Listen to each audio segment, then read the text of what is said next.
Whoa! Ah! What the f? I can't see anything. Oh, what was that? This is Nikki, the face behind the YouTube channel Nikki TV. Through her videos, she takes her audience on immersive car camping trips in her Toyota 4Runner, showcasing both the beauty and challenges of solo outdoor adventures. With her genuine storytelling and practical insights, Nikki captivates her viewers with authentic wilderness experiences. However, on her inaugural camping trip of 2025, she was about to discover just how unpredictable and eerie these outdoor excursions could be. On January 31st, 2025, Nikki arrived at a secluded campground, excited to begin her first camping adventure of the year after recovering from pneumonia. Armed with only her camera and camping gear, she was eager to capture whatever the night had in store. If you are new here, I'm Nikki, and this is Nikki TV. As you can see from the mess behind me, I just came home from work a couple hours ago and just threw everything in the back of the 4Runner, took out the bed platform, threw in a tent and a chair and some things, and we're hitting the road. The video started with Nikki sharing her recent health struggles and her enthusiasm for returning to the outdoors after being stuck indoors for most of January. Her excitement was evident as she spoke, setting the stage for what would soon turn into a disturbing experience.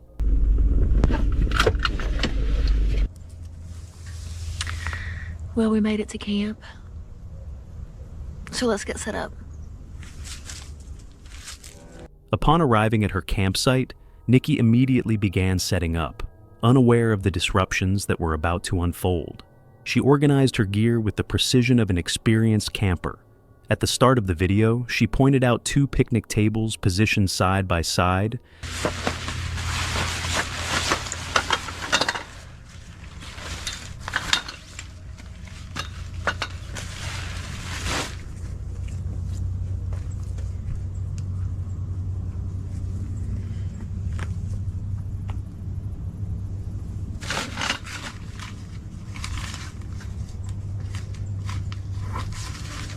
Asking her viewers to remember them, as they would play a role in a strange event later on.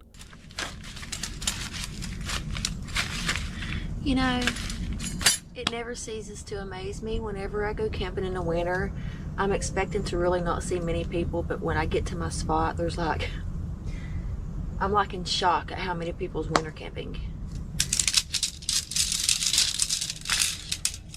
As Nikki continued setting up her tent, something else caught her eye. Despite hoping for solitude on her winter camping trip, she was surprised to see a number of fellow campers nearby. It always amazed her how many people she encountered during winter camping. Little did she know, this unexpected crowd would soon become a cause for concern. With careful attention, Nikki arranged her sleeping area, layering padding to protect herself from the cold ground. Once everything was set up, she looked over her campsite with satisfaction, still oblivious to the disturbance about to take place. Just a few minutes into her setup, another camper approached and struck up a conversation. They chatted about various gadgets, but despite only speaking to one person, Nikki couldn't shake the uneasy feeling of relying on someone else in the wilderness. I won't bother you at all, but I do start my van every once in a while. I didn't set up my tent because it's pretty wet, obviously. Yeah. So if I bother you, just let me know. You're fine, because if I get too cold, I'm hopping my butt right in the back of that 4Runner. Okay. And if you hear me talking, I promise I'm not talking to myself, I'm talking to a GoPro. Well, I talk to myself. Well, I mean, I'm basically talking to myself. I still want you to think. Just as long as you know, if you hear me out, and especially if I got my headphones on, yeah, and I'm rocking, if I say, I'm sorry. Oh, no, you're totally fine. Throughout the afternoon, she stayed busy preparing a meal and adding final touches to her campsite. Electricity here or no? I don't think so. Okay. Hopefully we're counting on it.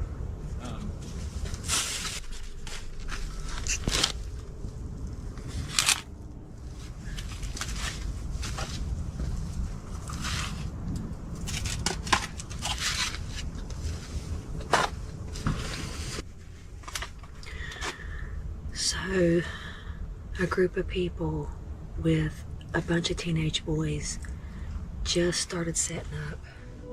However, as the day wore on, the peaceful environment was disturbed by a group of people who arrived with a pack of teenage boys, setting up their tents uncomfortably close to Nikki's site.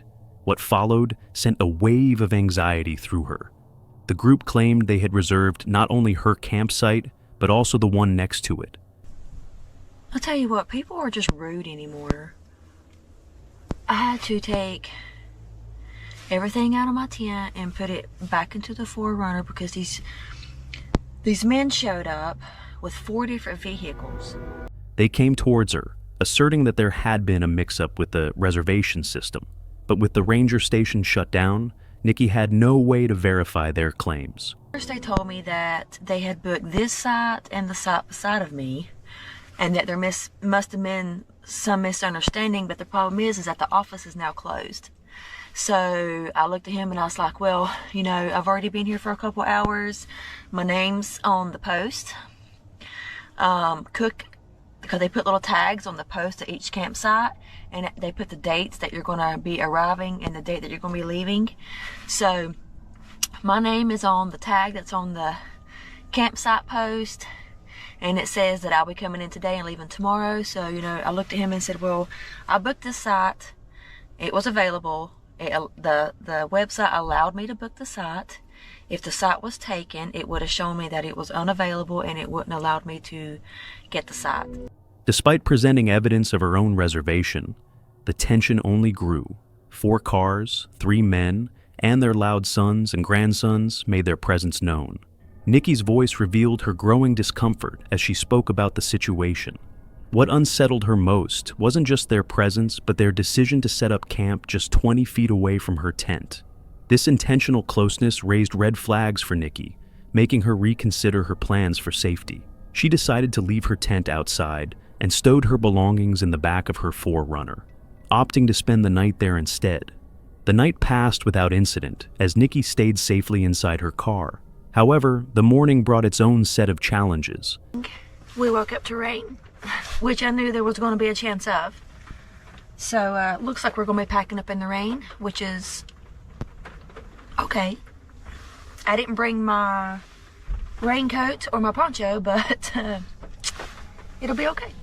After packing up her tent the next day, Nikki set out for a hike on the icy trails near her campsite, desperately trying to salvage some enjoyment from the trip despite the previous night's unsettling experience. I'm just gonna go for a hike and then come back and have my coffee and breakfast right here instead of stopping at a rest stop. I kind of feel like that would be a better option than having to stop somewhere else when I'm already here. And as you can see, there's nobody here.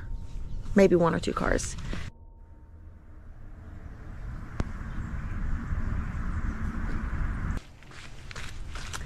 Well, solid sheet of ice. And I left my walking sticks in the 4Runner. Just slide right off of there into the water. I hope not. Although Nikki made it through the night unscathed, one question lingered. What were these men's real intentions?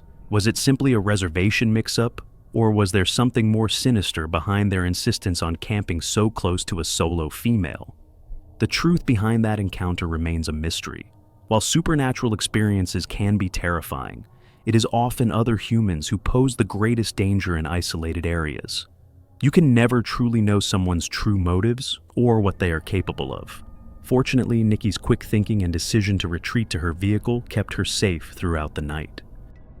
We're on the road to 50,000 subscribers, and to thank you for being part of this horror-loving community, we're giving away a special gift once we hit that milestone. If you haven't already, subscribe now, turn on notifications, and stay tuned, because things are about to get even scarier.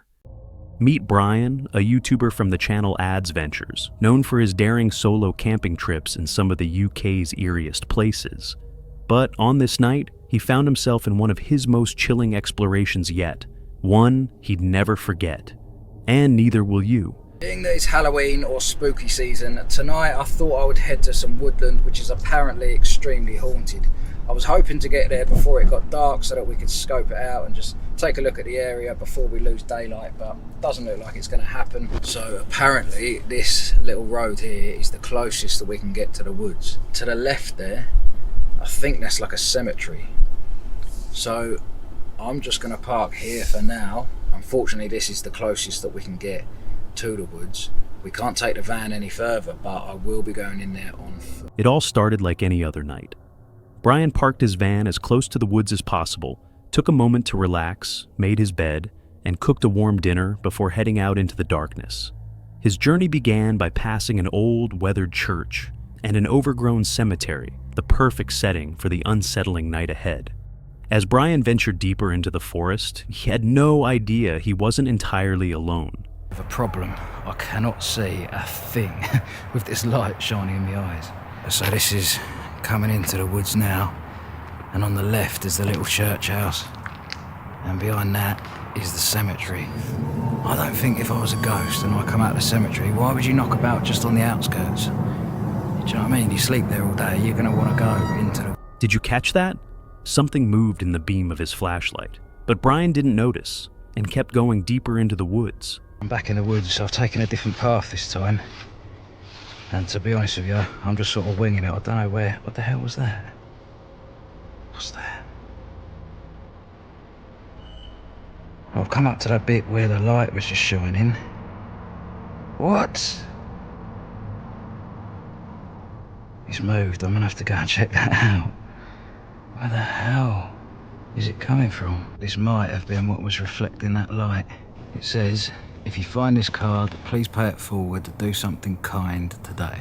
Well, it looks like there's some sort of drop off down here. It goes down quite far. I mean, the last thing I want to do is stack it down a hill. Suddenly, a flashlight beam cut through the bushes. But it wasn't Brian's. Someone, or something, was watching him. Curious and fearless, Brian decided to investigate. But on his way, he stumbled upon something even more disturbing. A strange card hanging from a bush. A lot of noises in these woods, but at the same time, if I was in the woods on a normal night, I'd just think it's normal. It's only because I'm thinking I'm on a ghost hunt, so every little noise, I'm like, is that a ghost?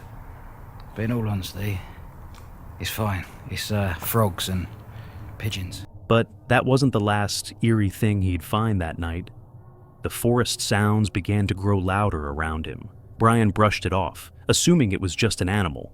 But then, it happened. Head back towards the way that I came, because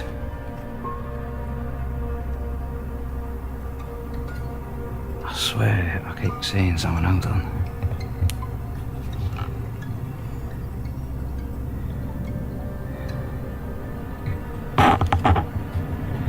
There's no one there, but I swear there was. I think I'm gonna go this way, to be honest with you. What the hell? That is a person. I'm not even joking. What the I can't see anything. Oh, what was that? A figure appeared. A person stood right in front of him. Panic set in. Without thinking, Brian bolted, sprinting through the woods, desperate to reach the safety of his van. He didn't stop until he slammed the door shut behind him, sitting in silence for 15 tense minutes. For about 15 minutes in silence, and I've come to two rational conclusions as to what the hell just happened. Number one, that was somebody playing a prank, a Halloween prank or whatever. And if that's the case, fair play, they got me good. Number two is the more likely option. I was seeing things, and if that's the case, you guys are probably laughing at me, because you would be able to see on the camera clearer than I could. See, there's a light that sits on the top of my camera. It was shining in my eyes when I was using the camera. Even when I wasn't, I still couldn't see because my eyes hadn't adjusted. And basically, to me, everywhere I looked, it was like pitch black. I could just make out some things. So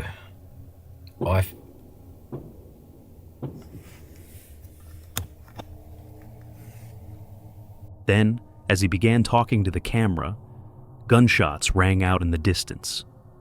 Brian turned off his light, sat still, waiting, listening. Just as he started to process what was happening, something touched his van. Is that before I had that hot chocolate, I might have had a large cup of Bailey.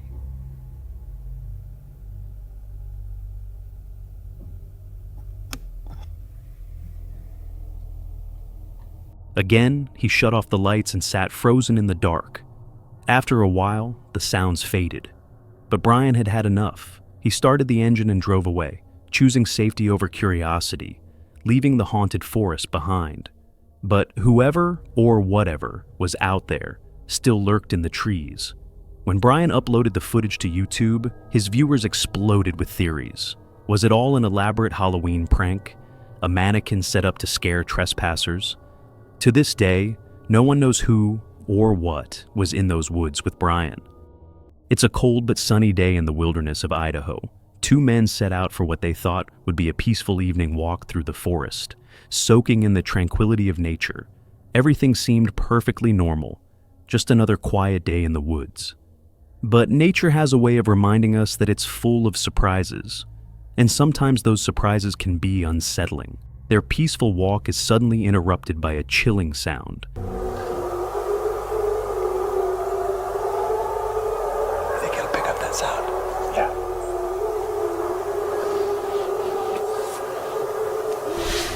A loud howl echoing through the forest, coming from a pack of wolves not far away. The sound cuts through the stillness, sending a shiver down their spines. The men freeze, their senses heightened, realizing just how close the wolves are. Understanding the gravity of the situation, they begin to move, quickly and quietly, away from the area. This experience serves as a powerful reminder. Always stay alert when venturing into the wilderness, because you never know what might be lurking nearby. It's September 4th, 2024, and Chamos, the Spanish YouTuber known for his daring investigations across Spain, is deep in the wilderness, ready for another adventure. Joined by his friends Jafinho and Jada, they were searching for a place to camp, but something stopped them before they could even begin.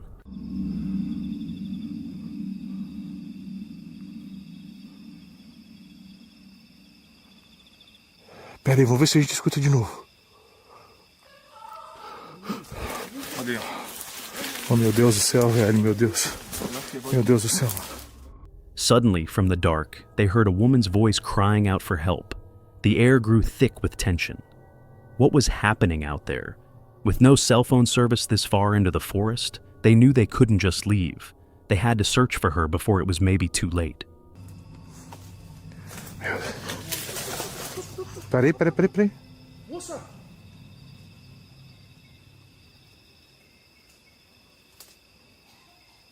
Olha aí, velho! É pra cá. Olha. É pra cá, velho! Calma, tô indo pra lá, cara.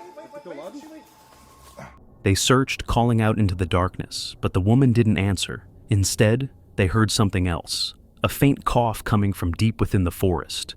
Their worry grew as they realized this woman was in real danger. Peraí, vamos fazer silêncio de novo pra ver se a gente... Peraí, Jefinho, peraí, vamos ver se a gente escuta de novo, peraí.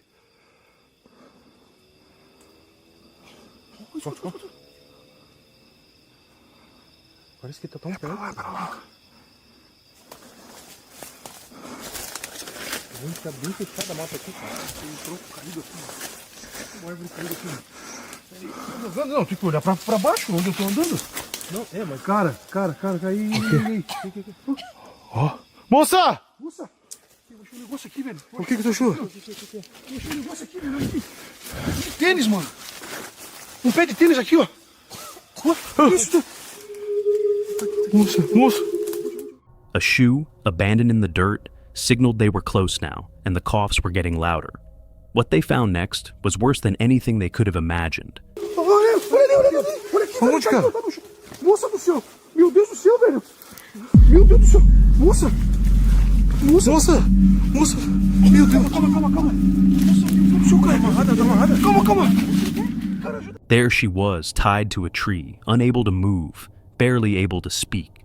They wasted no time, frantically untying the ropes that held her captive. With what little strength she had left, she explained that a man with a gun had attacked her early in the morning while she was on her way to work.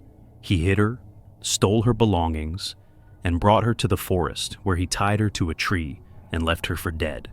It was already midnight now. She had been there for hours, waiting, hoping someone would find her before it was too late. Tá. Não, então tá, mas... Vamos fazer o seguinte, a gente leva ela pro carro, deixa ela se acalmar, dá um pouco de água pra ela. Cara, ela tá desde as 4 e pouco aqui, velho. Ela tá desidratada. Tem saída? The man had told her he would return, which meant they had to get out of there as fast as possible. With no time to waste, they searched for the way back to their car, desperate to reach safety before the man returned. Later, the police were called, and they handled the situation further. It's unknown if the man has been arrested, but we know for sure that the woman is traumatized for the rest of her life. On August 14th, 2022, a YouTuber known as Nerve Paranormal went live with what was supposed to be just another investigation. But this night, something far more terrifying was waiting for them. The night started with an uneasy feeling. The team spoke of a poltergeist, a dark, ghostly force that had already made its presence known in previous visits. As they packed up their gear, something didn't feel right. Chills ran down their spines as they headed toward their destination, an abandoned estate known as Oaks and Hares Manor. Armed with new equipment, the team hoped to finally capture solid evidence of the paranormal.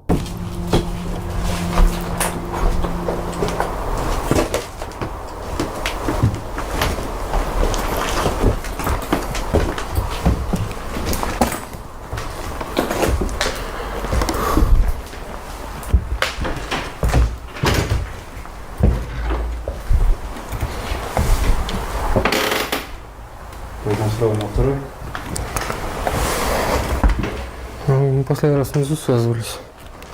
Давай тогда разместимся где-нибудь сейчас. Угу. Что? Ты ее не ложил-то? Нет еще. But from the moment they arrived around midnight, they knew something was off. Right at the entrance, a toy they had never seen before was eerily placed in plain sight. One of them caught a glimpse of something, a face staring back, and suddenly the fear became very real. Да, ты мне показал, знаешь, я сначала левым зрением, знаешь, вижу вот это, левым. И, ну, когда поворачиваешь голову, и на тебя это лицо как бы, это очень страшно. Первые вот эти доли секунды.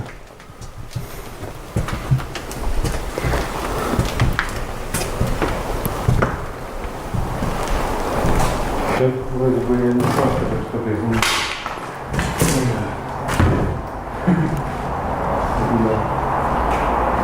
Да, разместимся на столе. Так, друзья, мы решили применить наш новый спиритбокс, дабы узнать, есть ли здесь паранормальная сущность, выйдет ли она с нами на связь.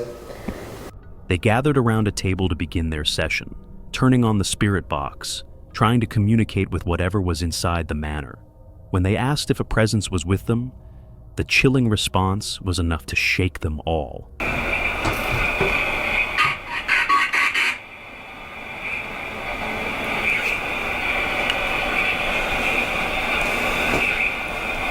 Я не понимаю, помеха это или... Странная помеха, или потому это что... такой сигнал, который не распознает переводчик. Возможно, что он...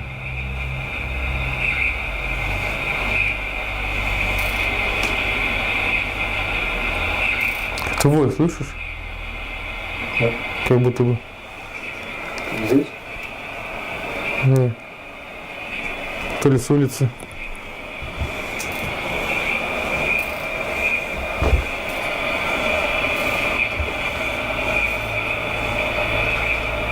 Я слышу. Слышу я. Не понимаю, откуда.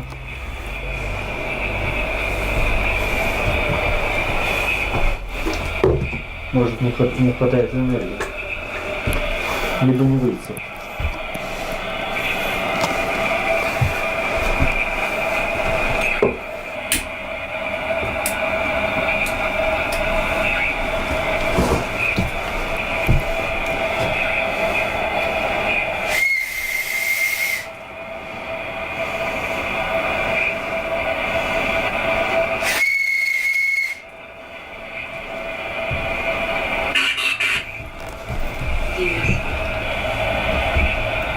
Что сказал? Что? Я не услышал. Как будто бы Денис. Да, я здесь. Ты можешь с нами поговорить? Зачем? Мы хотим узнать, кто ты. И зачем ты здесь?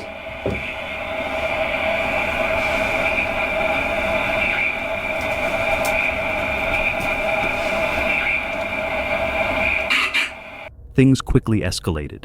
Chairs they had arranged were now scattered. Faint, strange noises echoed through the rooms.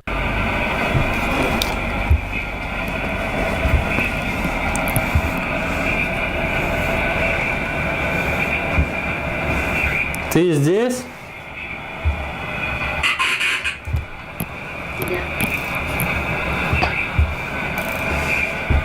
Да, он сказал, да? Угу. Ответь нам, кто ты? Быть рядом.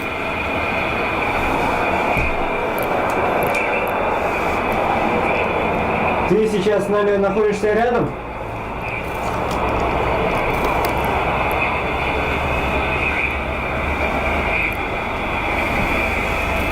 Что там было внизу?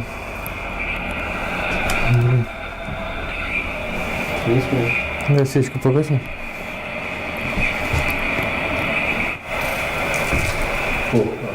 А? Или поэтому у меня тут в глазах зайчик вспышка. Угу. Сделал вспышку. Будто что-то белое такое. Угу. Это возможно мазут.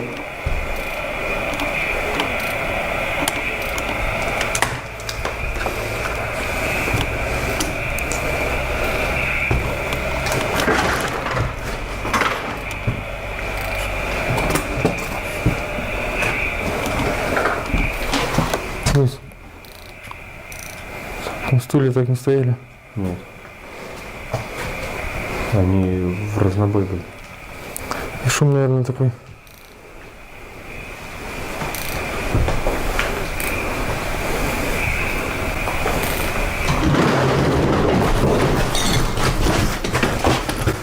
And then, the poltergeist grew stronger. Objects began to move. Loud, unexplained crashes filled the space. Panic started setting in. "He's trying to make us hurt ourselves," one of them whispered, realizing that this spirit wasn't just trying to scare them. It wanted them to suffer.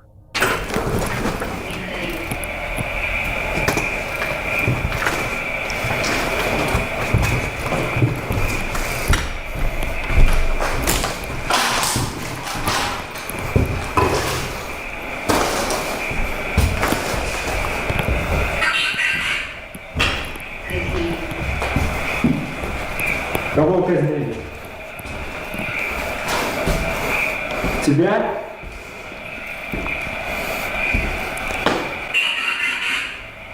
Не уходи. Я не ухожу, я здесь.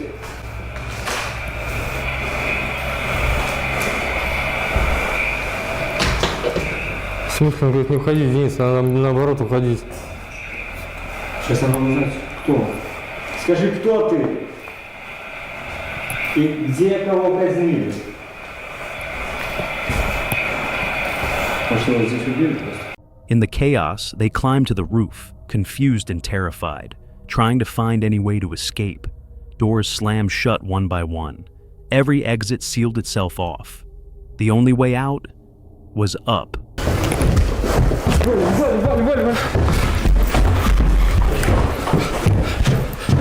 Не Денис, куда? Давай туда.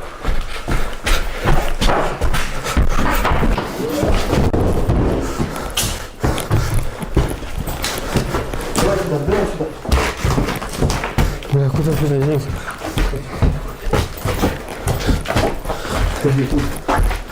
Бля, тут.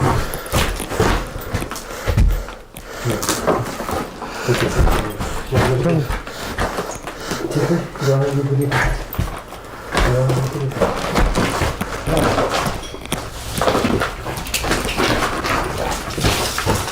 Возьми камеру.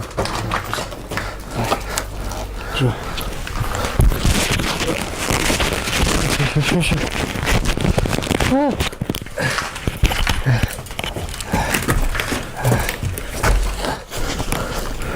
Я не знаю, в дом идти вообще. В дом больше нельзя, это точно. Только по дереву. По дереву? Да. Есть выход?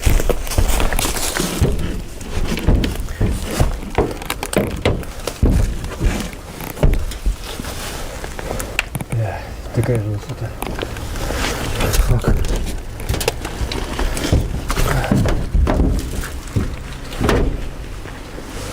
Что-то было.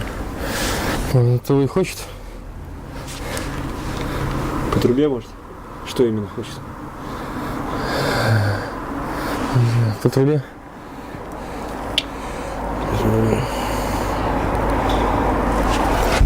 Не играет, Ложи газ.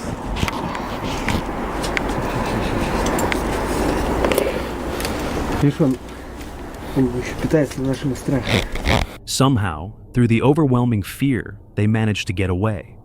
But what they experienced wasn't just a ghost. It was something much worse. A poltergeist, an ancient violent force, had been awakened, and without knowing, they had made it stronger. Earlier in the night, they had used a death whistle as part of a ritual. That sound, that call, it had given the entity more power, and with each visit, the poltergeist grew, feeding on fear, growing more dangerous.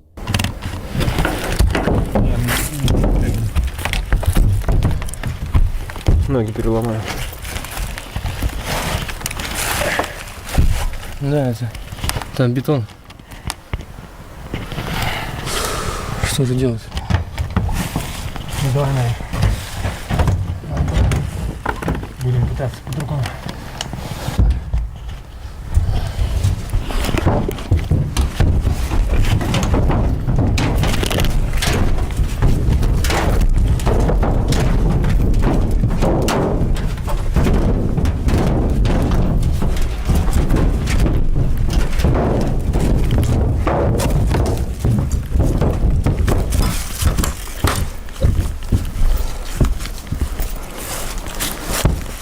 Стой. Я так подумал, может он этого и хочет. В принципе, он нам вреда никакого не приносит, физического. Только пугает. Но заставляет, как бы, паниковать. И... Типа ты имеешь в виду подталкивать нас на это? Да. На опасное действие? Да. Слушай, а мы его тут не сможем просто? Не помню? Я не помню. By the end, one thing was clear. The original spirits that once haunted the manor may have moved on, but the poltergeist remained. It had claimed the manor as its own, and it was waiting for the next group of unsuspecting souls to walk in. This is Chelsea, a YouTuber from the channel Chelsea Maxime. She's known for traveling the world solo in her camper van, documenting her adventures. But solo camping as a woman can sometimes come with unexpected and unsettling dangers. Tonight is one of those nights. I need to get back on the road. I have, I think, an hour to go still until I'm at my destination, so let's get... It all starts normally. Chelsea stops at a nearby gas station to pick up some food for the night, then heads out for an hour-long drive to her next destination, completely unaware of what's about to unfold. This is like beyond creepy. But after driving for a while, Chelsea notices something strange, a white truck trailing her for over half an hour. She feels uneasy. She puts away her camera and speeds up, hoping to shake off the mysterious vehicle. But the person inside the truck has no intention of letting her go that easily. Chelsea manages to create some distance, getting a few cars between her and the truck. She quickly pulls into a gas station, takes a sharp right turn, and parks beneath a tree, cloaked in the darkness, hoping she's lost the truck for good. But her camera captures the chilling reality. Is that a truck?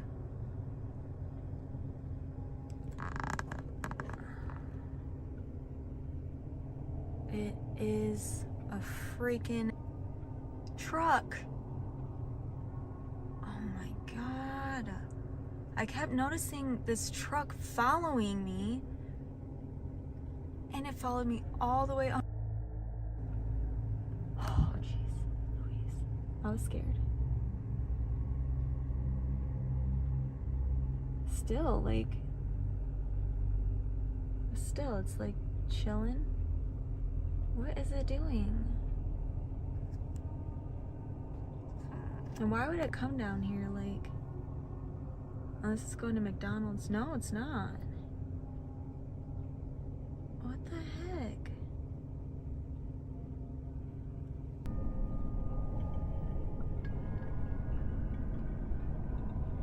The white truck circles around the gas station, its driver clearly searching for something or someone. Slowly, the truck drives off into the night. The rest of her evening remains silent. She doesn't see the truck again. But the lingering question remains, was the driver really stalking her? Or was her mind playing tricks on her? What do you think? Leave your thoughts in the comments below. It's a crisp, sunny autumn day, perfect for a camping trip. Ashley, a YouTuber from the popular channel Brothers Wild, sets out on what seems like an ideal solo adventure. He's known for documenting his camping trips with friends, but this time, he's going alone. Little did he know, this would be the last night he'd ever spend in these woods. The day begins peacefully. Ashley sets up camp, gathers wood for the fire, and enjoys a warm dinner by the crackling flames. Everything seems calm. He settles into his tent, ready for a peaceful night's sleep. Guys, I'm gonna get some rest.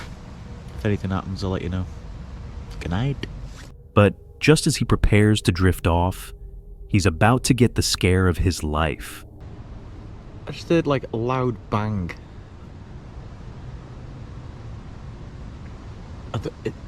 It's either an explosion or it sounded like a gunshot. It was really, really loud.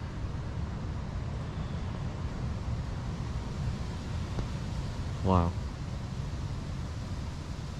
That's unnerved me. It's really loud.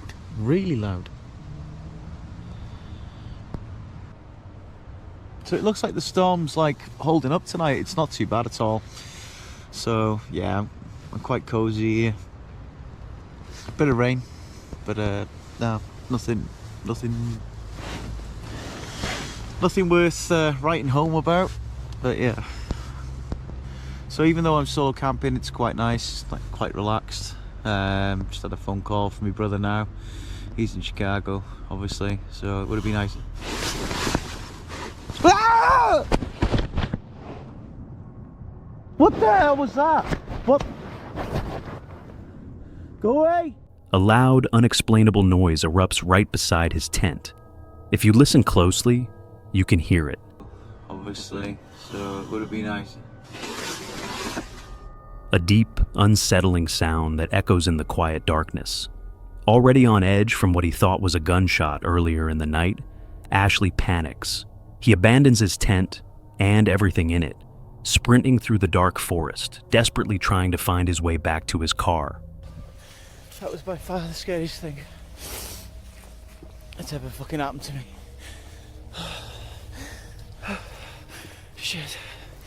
I'm trying to run through mud.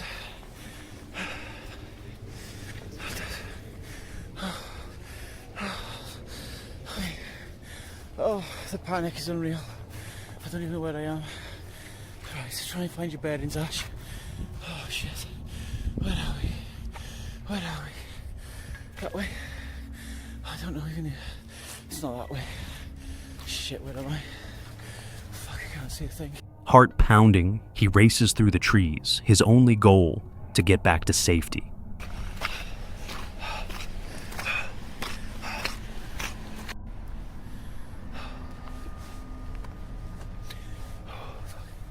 I finally managed to get out. Right. I seen and heard something in that fucking tent. That was the scariest thing, and then I was trying to get out, go down the forest, and I heard something, say something again, clear as day, and I got stuck in all the mud. That's so scared. Luckily, Ashley makes it out of the forest unscathed, but the chilling experience leaves him shaken, vowing never to return to those woods again. What do you think that sound was? Would you have stayed or fled? Let me know in the comments below. Beth, the creator behind the channel. Beth's midlife adventure is no stranger to van life and solo travel. Her content often captures peaceful moments on the road with her cat, Apollo, as she explores scenic locations across the US. But during a recent leg of her coast-to-coast journey, what was meant to be a relaxing night, camping in the Tennessee woods, turned into a full-on survival scenario. Beth had driven out of downtown Atlanta after a grocery run, heading northeast toward Tennessee. Aware of reports about a dangerous storm system sweeping across Alabama, Mississippi, and Georgia, she strategically chose a location she believed would help her avoid the worst of it. Her plan was to ride out the rainy weather in a quiet spot surrounded by nature. However, as the clouds thickened and the rain began to fall, it quickly became clear this was no ordinary storm. Headed northeast of Tennessee. I was down in Georgia, but apparently there's going to be a really bad storm system moving through like Alabama, Mississippi, Georgia, Tennessee with some tornado warnings and like very strong likelihood of tornadoes. So I decided to drive a couple hours to avoid those warning areas. It's supposed to be rainy, which is fine, but it allows me a couple days to like ride out the storm. Clouds are really rolling in. It's supposed to start raining any minute. So I'm gonna just find a safe spot to camp. Well, the first stop was closed with a gate. This way says that it's public land, but it has not been updated on iOverlander for at least a year, and very good chance this is closed as well. But we're gonna try and see what it says. So I guess the storm has officially hit, and I'm gonna know pretty soon if I have any leaks. Oh my gosh, that thunder feels like it's shaking the van. Is the storm bigger than what my weather app is showing, or maybe I'm unfamiliar with Tennessee storms to know that this is going to be worse? I do think I'm going to move here in a minute up a little bit to get off of this lake area as much because of flooding. I don't want to be stuck in mud.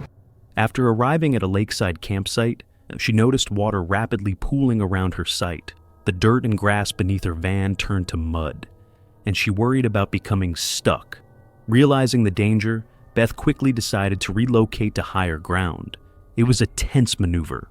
Her van struggled to gain traction, but with determination and quick thinking, she managed to get to safety.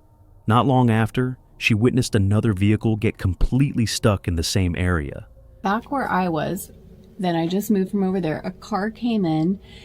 They just got stuck. They're rocking the van back and forth in reverse and trying to push it out. I'm gonna go out and see if they need any help. I'm putting my boots on. I'm gonna go see if those guys need help. I at least have a shovel that they can use, but they are stuck down where I was. Big shovel, but it's something that can help them hopefully. I'm gonna see if they can use it. I was down here earlier, but with the rain, it was so bad, I had to move. Despite the deteriorating conditions, Beth rushed to assist the stranded campers, offering her shovel and gathering pieces of wood to help them gain traction. With effort and teamwork, the group managed to free the vehicle, just barely. But as the storm continued to intensify, a sense of foreboding grew. Back in her van, Beth began receiving alerts on her phone. First a tornado watch, then an active tornado warning. Her weather app lit up with red notifications, and thunder cracked so loudly it shook her van. Through the windows, lightning streaked across the sky. Beth knew she was in serious trouble. She was deep in the woods with no access to a storm shelter, no nearby buildings, and no safer place to go. With her cat, Apollo, curled up beside her, she turned off her lights in hopes of seeing through the darkness for any signs of movement, perhaps even a tornado approaching. But visibility was limited. All she could do was brace herself and pray as the storm howled outside. Okay guys, here's the situation. I just got active tornado warning on my phone. I can hear it. It's scary. If you're just now tuning in, we do have one storm that we're watching right now that has a tornadic that's coming up towards Stringford. Really need you guys to take shelter from that moment. okay, it's okay, bud. I know it's scary. I know it's scary. You guys hear that? It's just like downpouring outside right now. Pikeville and Spring City are in the worst of it right now. I need to hear what he's saying on here. Oh my gosh. Take cover now. Move to a basement or an interior room on the lowest floor of a sturdy building. Avoid windows. If you are outdoors, in a mobile home, or in a vehicle, move to the closest substantial shelter and protect yourself from flying debris. Oh, that thunder is so bad. I know, it's okay, Paula. It's okay. Shh. Well, there's nowhere to actually like take cover at all because I'm in a freaking van in the middle of the woods. The lightning is insane right now. It's a little intense. I'm really thankful my friend in Chattanooga told me about this guy's YouTube channel because watching that has kind of helped me know where it's at and what's going on. My mom actually just texted me with some sad news. My grandma grew up in Arkansas and my granddad in Bakersfield, Missouri. Well, I guess a tornado hit down in Bakersfield last night, and my grandma's cousins, who are elderly, they're in their 80s, like my grandma, they lost their house last night, their barn, all of their outbuildings. They're safe. They had a cellar that they were able to get to, but man, it's just a reminder of how powerful these storms are and how much they really affect people. But it's just heartbreaking. It's a reality of how severe and dangerous these storms really are. My heart is just going out to them this morning and anybody else that the storms last night affected. You know, if you're a praying person, if you could just keep that family in your prayers and any others affected by this storm. I'm gonna head out right now, and I really appreciate you guys following along. This adventure has definitely been a mixed one. There's been some good and some lows on it, but I'm really thankful to share them with you. Though she made it through safely, the emotional toll of this encounter stayed with Beth long after the storm had passed. Join the Bell Explorers as they head into the eerie, screaming woods of Pluckley, Kent, one of the most haunted forests in the UK. Known for diving into paranormal hotspots across the country, the team sets out to uncover the truth behind the terrifying legends of these woods. Locals claim the forest echoes with screams and cries, especially once the sun goes down. At first, it's quiet. If there are any spirits present, please make a noise or show us that you're here. We're not here to harm you.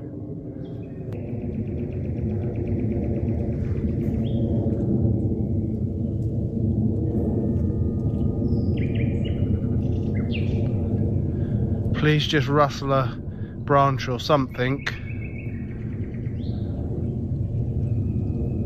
Make yourself known. The only sounds are birds and the crunch of leaves beneath their feet, strangely out of place in the dead of night.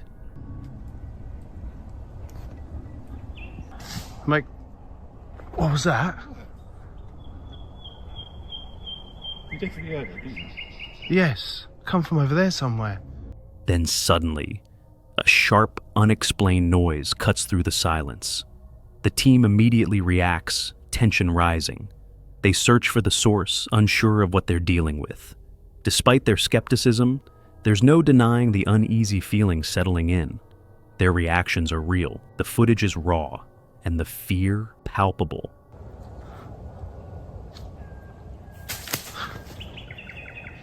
Definitely see it that time.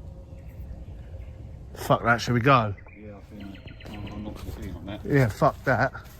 We're getting out of here, guys. Fuck that. I ain't having that. We get back to the car. Ain't a piece of me, that shit. Another loud crash nearby sends chills down their spines. Something isn't right. Feeling watched and overwhelmed, the team decides it's time to leave, retreating quickly to the safety of their car.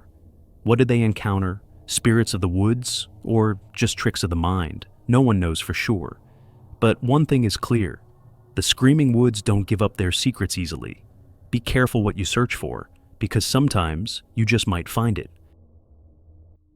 This is James, known from the YouTube channel Under the Weather. He's no stranger to solo camping adventures deep in the wilderness, but today he's exploring something far more mysterious. A secret Scottish glen, known not just for its haunting beauty, but for its eerie folklore. Hidden within these misty glens is the legend of the Glenco howler, a creature said to roam the valleys under moonlit skies, its howl as chilling as a werewolf's. Locals claim that anyone who hears its roar is never seen again. Unaware of these unsettling tales, James finds what seems like the perfect campsite by a quiet river. The calm waters and tranquil surroundings make it feel like an ideal place to settle in for the night. But things quickly take a turn. Feels good. Oh, that feels good. A bit too hot, but right, so I think I'm going to go to sleep. And unless something crazy happens, I will see you in the morning. Good night.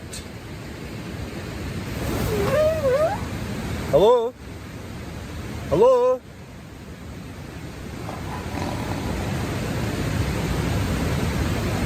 Hello? Hello?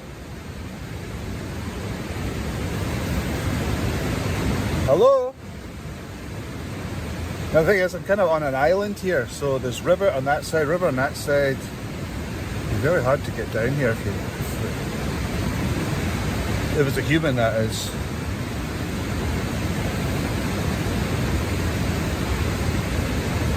Hello? Typical, now I can't hear a thing. Right, I'll turn the light off. Suddenly, a loud growl shatters the silence. You can clearly hear it in the audio.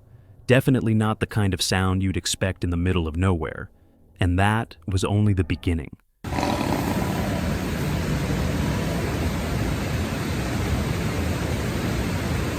I've got a knife in here. I've got a knife. I've got a knife.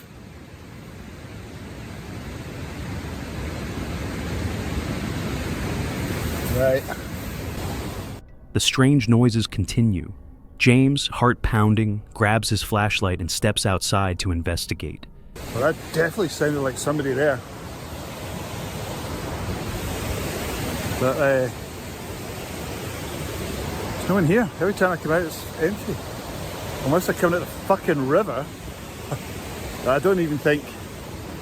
No, because as I said, I'm basically on an island, so there's no way that anyone could actually get it. Jesus Christ! For fuck's sake. Hello? Hello? Hello? Jesus Christ! Fuck that. Every crunch of leaves underfoot makes the tension rise. There's something out there? But what is it? A wild animal? Or could the legend of the Glenco howler be real? Did that noise again? It sounds like somebody laughing outside, but I have no idea. Huh, unless it's the kelpies. Oh. Hello? Right, I might have to leave. But I can't leave, so I'm stuck here for the whole night. If I don't make it, this is my last will and testament, right? You're the last person to see me alive. Yeah. So they say, how did you sleep? I'm like, great. Like a psycho with a knife. Good night. Good night. Good night.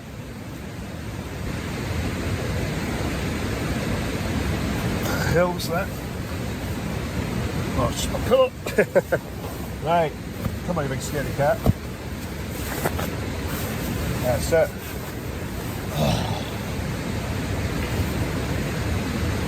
That's good. Lights off. With fear creeping in, he clutches a knife and tries to get some sleep. But the night is far from peaceful. When morning finally arrives, James is still in shock. Oh God. What a night that was. Oh, that was terrifying.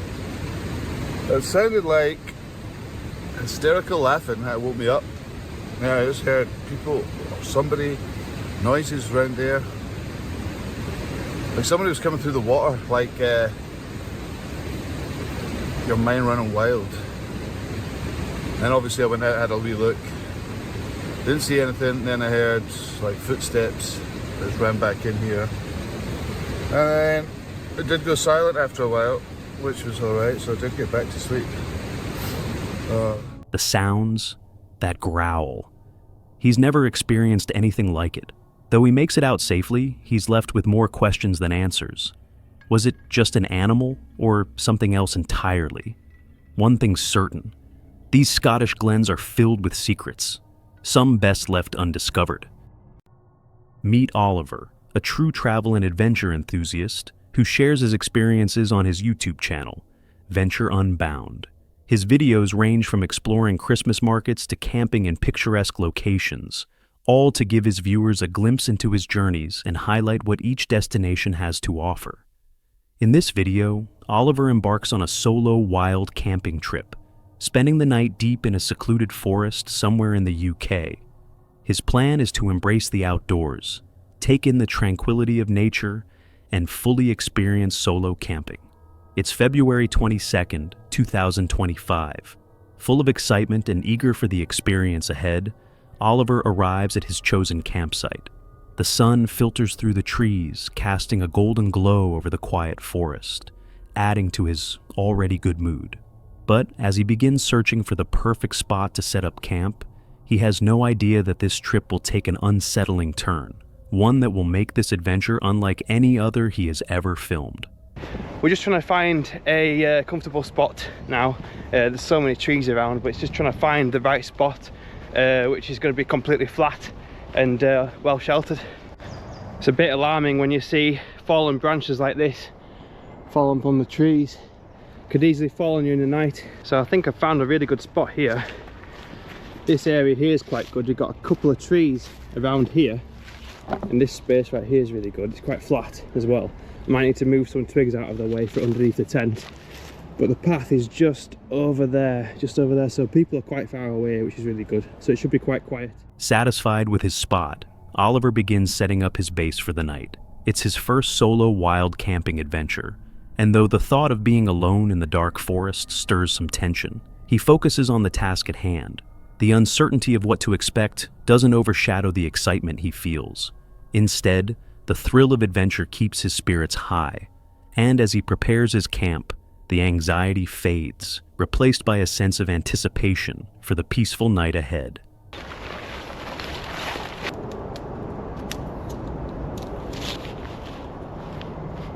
I'm hoping with it being metal they'll eventually just flex and bend and probably stay in the same position for a while, and hopefully don't flex back too much. That top one was a lot easier compared to the bottom one setting up.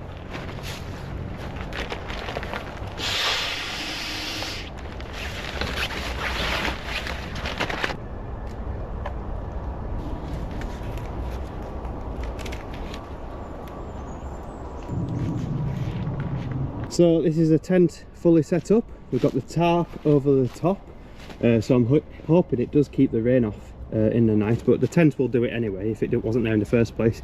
But I'm thinking it looks really good. The sun is setting now, so it should be getting quite quiet, and hopefully no one passes through, especially at the night time as well. Don't want anyone passing through on a night time. That'd be creepy.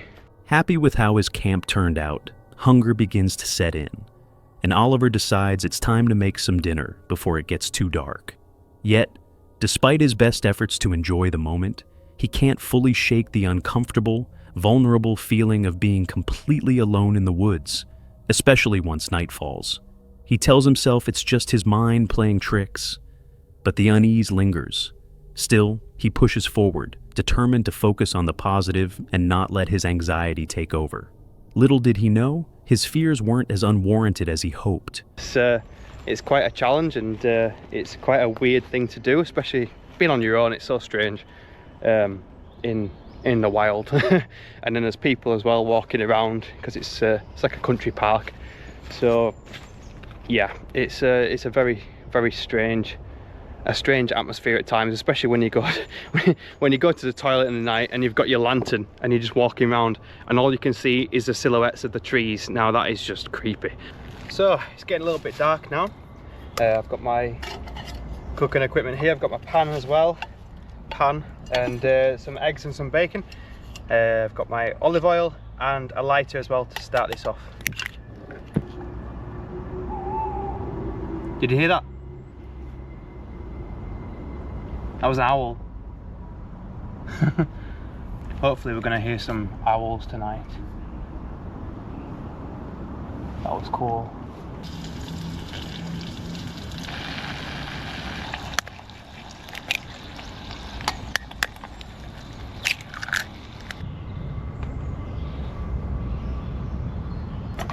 All gone. That was actually really good. I'm quite full now, so I didn't need to bring any bread or anything. That was really good. With a full stomach, Oliver feels satisfied, but the forest begins to take on a more ominous tone as night settles in. The darkness creeps in, and the once calming atmosphere now feels eerie, making him acutely aware of how alone he is in the middle of the woods. As the chill of the night deepens and his discomfort grows, he finally decides to retreat into his tent, hoping that the small enclosed space will offer him a sense of safety. He takes a deep breath, trying to shake off his dismay, and hopes for a peaceful night under the stars. This is what it's like when it's pitch black. This is what it's like when you have the lantern on, and it's very creepy. Like when you need to go to the toilet in the night, it's so spooky. Like you just see a random tree just dotted there, and it's so like, whoa! It's like a person stood there, but yeah, it's quite a creepy feeling when it's dark like this. So I'm gonna get some sleep now and test it out, see how it goes, see if I get some sleep. Last time when I was in the hammock tent, I only had about 2 hours sleep. That wasn't the best night ever, really. But we'll see how this one goes. It's not a hammock tent, it's a lay flat, you know, on the ground tent. So we'll see how it goes, and I will see you guys in the morning. Good night. Oliver had left a camera rolling outside to capture any wildlife passing through his camp. But as soon as he finally fell asleep, something totally different was captured. Something he definitely didn't want to happen that night. Turn around, there's somebody sleeping in the tent behind me.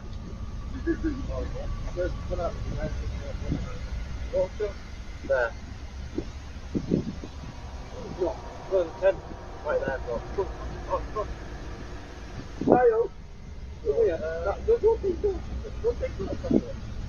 Hello?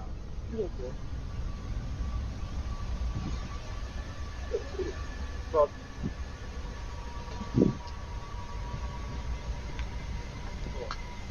I told you it. Oh, it's come here, boys, together. Yeah, but I don't want the guy to feel threatened at all, do you know what I mean? Yeah, leave him to it, mate, let's go. He's got a body cut, look, he's got a trail cam there, man. What do you mean? A trail cam? Look on the tree, that's a good like animal. You're right. Oh, sorry, mate. We just stumbled across you, mate, hi, man. No, it's alright, no worries.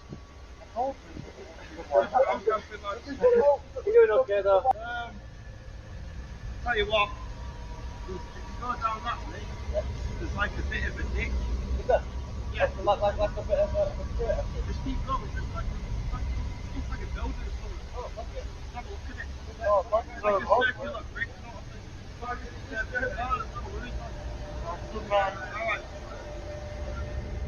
Oliver was abruptly woken up by a group of guys wandering through the forest. At first, he was terrified, seeing lights shining on his tent and hearing multiple voices.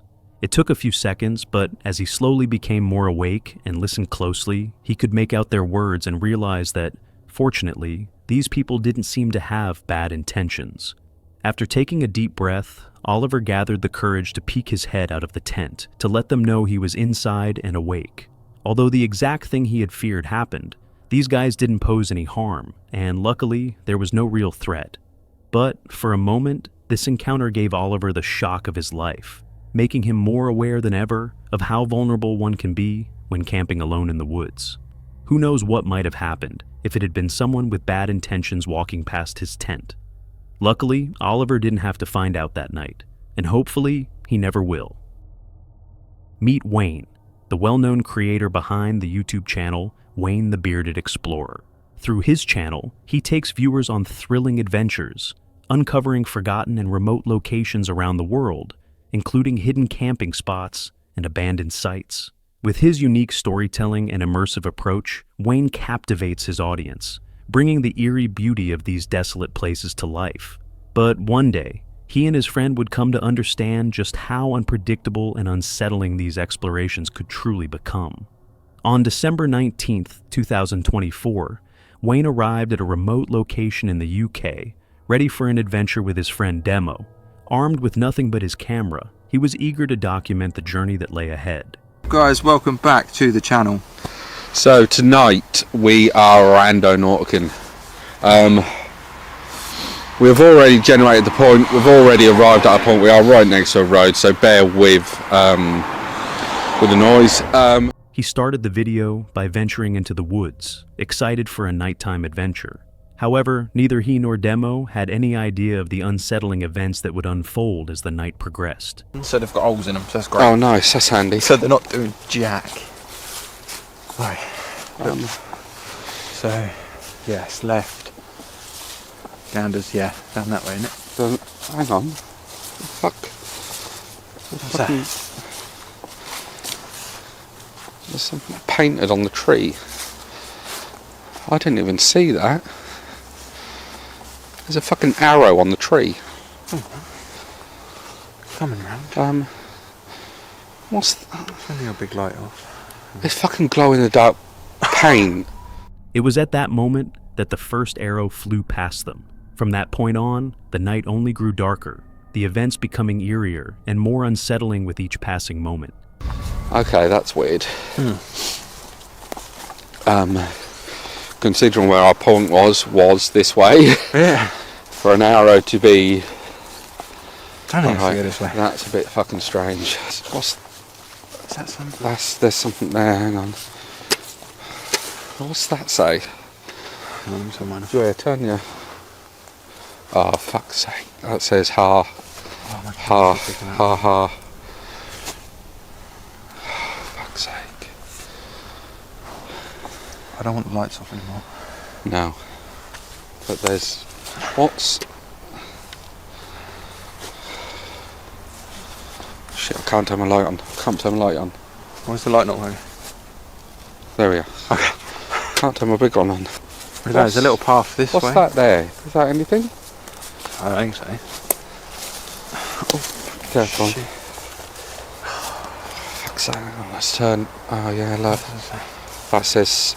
I don't know what that says. My camera's not picking any of this up. So that says something, I can't see what that says. Glow in the dark paint works with light, right? If that's what it is. I think that's an N. I don't know why I'm pointing my camera, I can't see. I think that says run. Run? Hang on, let me turn that off. R. Oh yeah, I can see that Right angle. there, yeah. I think. Oh, I can see that angle, that says run. This kind of just doesn't go anywhere. Hang on. No. Let me get... Is it like a teepee? Oh, there's a teepee. That's cute. Oh, yeah. Similar. Oh shit, oh. So, but then... What's that? I don't know what that is. There's two balls. There's a PP. The more signs they discovered, the more unnerving the experience became, yet strangely intriguing. Driven by curiosity, the two friends pressed on, following the trail of arrows deeper into the woods. Little did they know, something far more sinister was waiting for them ahead. Yeah, it's like almost like a... I mean, should we think about what we're doing right now for a second? We're just following arrows. Yeah, good point. That someone's putting glow in the dark paint in the middle of the woods. What's this? Wayne? Wayne? What?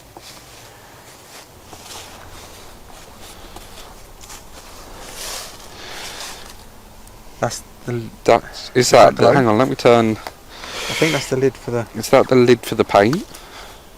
Yeah. Yeah. Do you know what worries me? What? That's still wet. My light's gone off again. That's recent. That's still wet. So we have come to these woods and there is painted arrows everywhere. And the paint lid is there. It's just here and the paint is still wet. Is there someone here still? We need to be careful. Someone's done it. Yeah.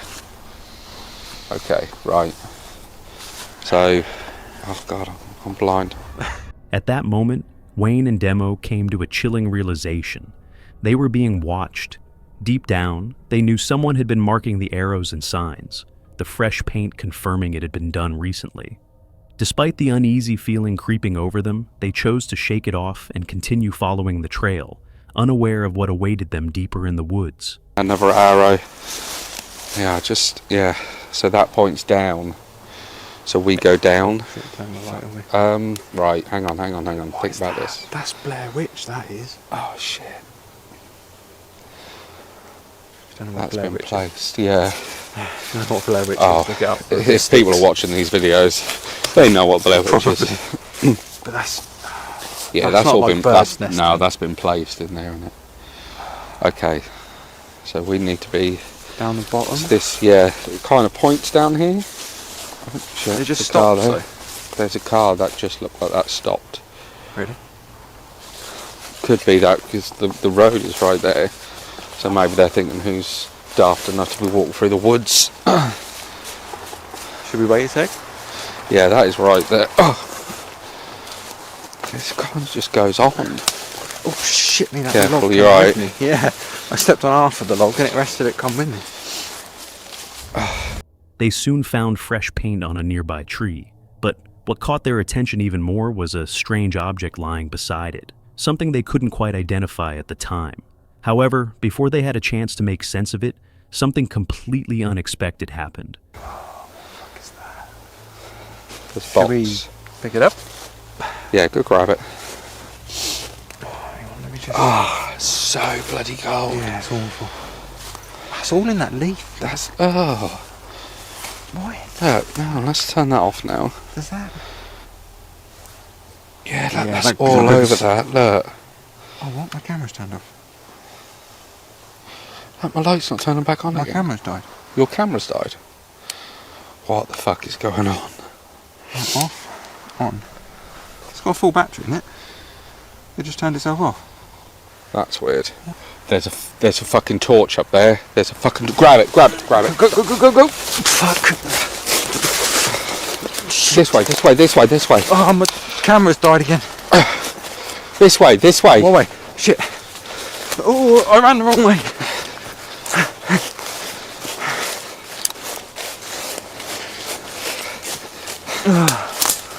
Oh, fucking hell. Oh, fuck. Hang on.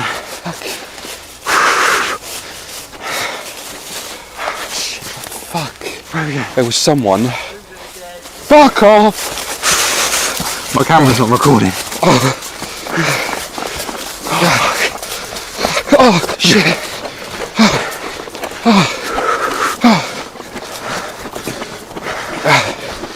Which way are we fucking going? Oh, come on.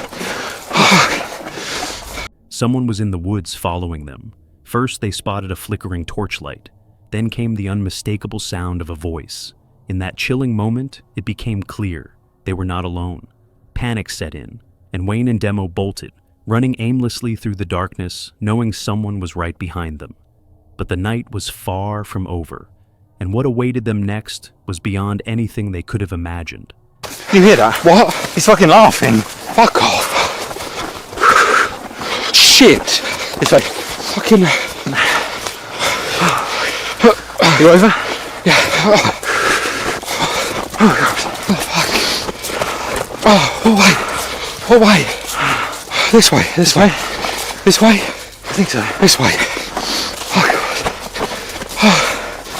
What the hell? Fuck, he's there. Fuck, what? He's there. Fuck. Nope. Fuck. Shit. Oh, fuck, come on, mate.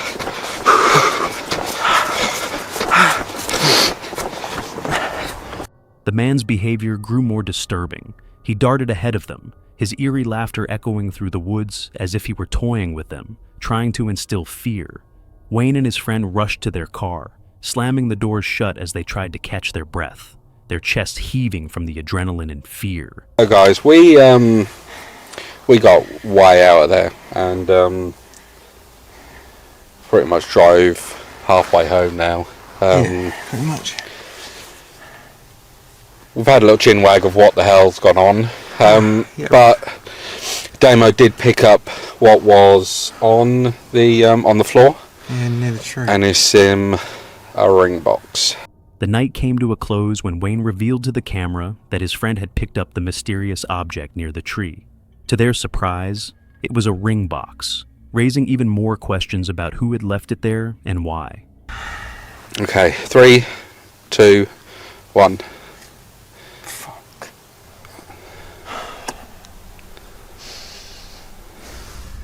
The ring had an unusual design, adding to the mystery of the night. With that final discovery, the video came to an end. Although both friends ran for their lives, the biggest question remained: who was that man, and what were his true intentions? Perhaps he had a darker motive, one that could have ended in something far worse. The truth behind that eerie night will forever remain a mystery. Allison Sharp, the creator behind the YouTube channel Travel Snacks, takes us along on one of her solo camping adventures in her trusty camper van. It's January 10th, 2023, in Bossier City, Louisiana. After a long day of driving, she finally finds what seems like a safe spot to park for the night. But little does she know, her peaceful evening is about to take a frightening turn. This guy just tried to walk up to me. So, just... And then this guy with his lights that just flashed on me. As night descends, an unsettling feeling creeps in. Allison notices a man approaching her van, his intentions unclear. He tries to harass her, but with the doors securely locked, he's left outside, frustrated. While the man eventually walks away, Allison's sense of safety is shattered. She can't shake the fear that he's watching her, lurking outside her van. Where did he go?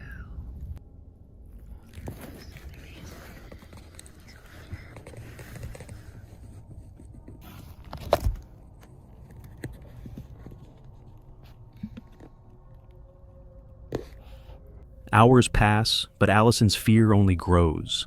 Alone in her van, she keeps one eye on the man's last known location, hoping he doesn't notice her watching. After what feels like an eternity of fear inside her van, the man finally seems to leave the parking lot. Yet, the sense of danger clings to Allison throughout the night, refusing to fade until the first light of morning. Thankfully, she made it through safely, but the memory of that terrifying encounter is something she'll never forget. March 4th, 2023. A cold day in Alaska. This is Luke, the face behind the popular YouTube channel Outdoor Boys, known for capturing family-friendly adventures. Luke's channel features camping trips, hunting expeditions, and travels with his family. Today he's setting out on a camping trip in the harsh Alaskan wilderness with his 5-year-old son, Jake. Luke here at the Outdoor Boys YouTube channel, and me and my son Jake, we're taking my snow dog out into the wilderness of Alaska to go winter camping in a hammock hot tent. We're gonna be eating some amazing food, having a great time, and trying not to get eaten by wolves. It starts off like any other trip, setting up camp, building a fire, and soaking in the serenity of nature. But as night falls, something unexpected happens that turns this peaceful outing into a terrifying encounter. The fireplace turned around so I can work on it a bit.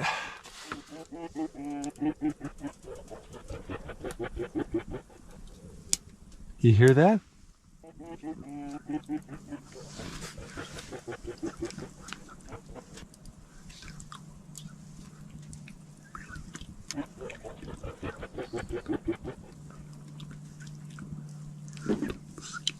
An eerie noise echoes through the trees, growing louder with each passing second. It's the unmistakable sound of wolves, and they're close. Too close. Luke knows he has to stay completely silent. One wrong move, and things could take a sinister turn. Thankfully, the danger passes, and they make it through the night unharmed. But the fear of what could have happened hangs heavy in the cold air. I'm gonna use my inReach to send a message to my wife, let her know we didn't get eaten by wolves. This experience is a stark reminder of how important it is to stay aware of your surroundings, especially when camping in the wild. It's unsettling to realize how often we take the safety of our everyday lives for granted. Had Luke not stayed quiet, things could have ended very differently. Meet Sarah, a beloved YouTuber known for her channel Sarah Dungo, where she documents her stealth camping adventures. After a long day of exploring, she parked near a quiet park, cooked some pasta, and got ready to wind down for the night. Everything seemed perfect until the peace was shattered.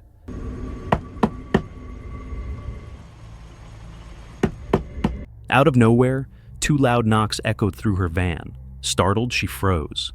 Why would someone be knocking on her van? She had parked in an isolated spot, far from any trouble. Or so she thought.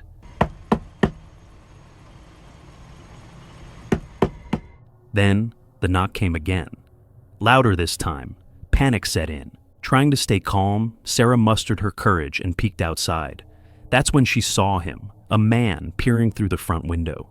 Please leave me be.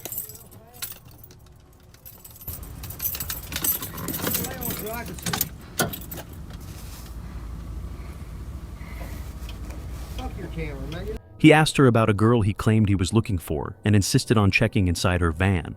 Fear gripped her. Something wasn't right.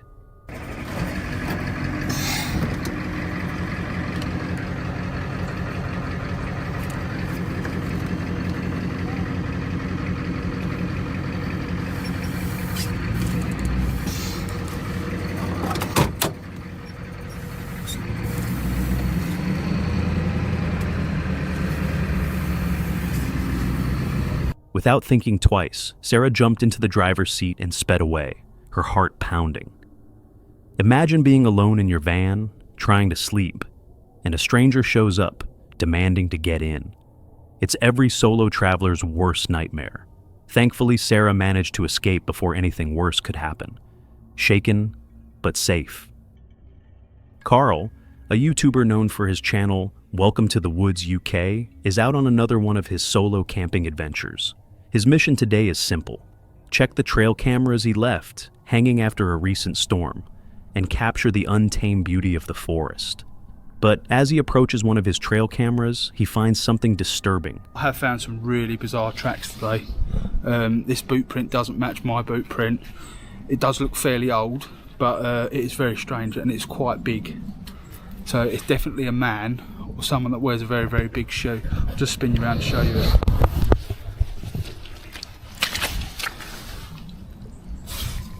Look at that.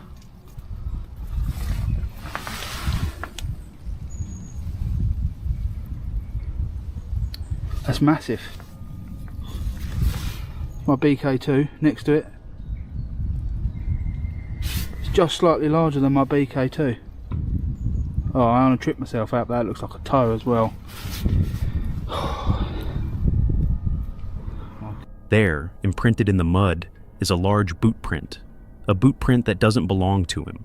With curiosity piqued and a creeping sense of unease, Carl decides to reposition one of his cameras, hoping to catch whatever, or whoever, left those prints. I think the best bet is to get my live camera, the one that I can pick up on the phone, which I put in a few weeks ago at a different location in the woodland. I'm going to go there now, retrieve that camera and program it onto one of these trees and get a reception, make sure it's working good on the phone, and then I can keep an eye on this area. As day fades into dusk, Carl finds an ideal spot to camp, sets up his tent, and prepares to settle in for the night. After a simple meal, he crawls into his sleeping bag and tries to sleep, but the tranquility is soon shattered. It's shattered, so I'm going to get my head down. I shall see you in the morning. I don't know if you'll be able to hear, but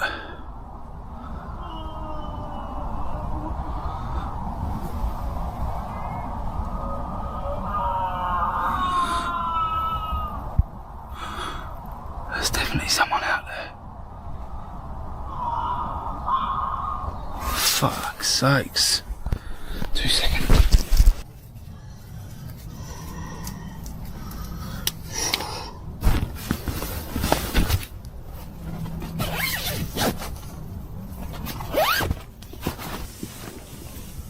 Hello?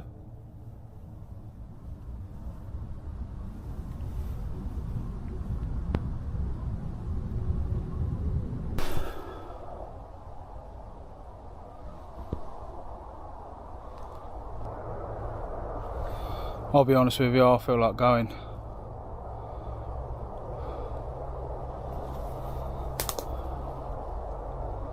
A blood-curdling scream pierces the night, a sound so raw and full of pain that it sends shivers down Carl's spine. He jumps up, grabs his flashlight, and steps into the darkness, its beam cutting through the dense forest. But there's no one to be seen. Shaken, Carl decides he's had enough. He quickly packs his gear and heads home, leaving the unsettling forest behind. But the story doesn't end there. Back home, Carl reviews the footage from his trail camera, hoping for answers. What he finds instead is something out of a nightmare. Early Thursday morning at 4:12 a.m, this figure comes into view. Almost looks like it's trying to pull something down from a branch above, acting in a peculiar manner. Then the camera takes a further 2 still shots of it moving further off to the left-hand side of the woodland. So why is this person there at that time of the morning? Why do we keep hearing these shrills and shrieks? Is it paranormal? I just don't understand. The camera captures a hairy, hulking figure, its movements deliberate and menacing. The creature appears to be pushing down branches, almost as if it's hiding something. Could it have been the source of that terrifying scream? The answers remain elusive. But one thing is certain, Carl's encounter has left us with more questions than answers. It's April 15th, 2024.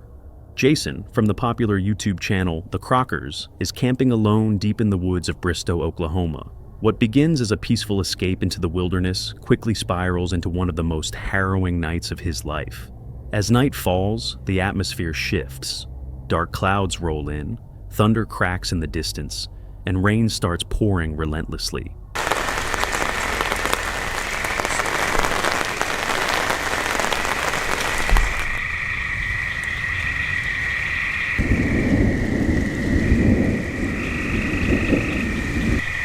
But this isn't just another backwoods storm. Tornado warnings are lighting up phones across the region. And Jason, he's right in the danger zone. Tornadoes are among the deadliest natural disasters in the U.S., claiming around 80 lives and injuring over 1,500 people every year.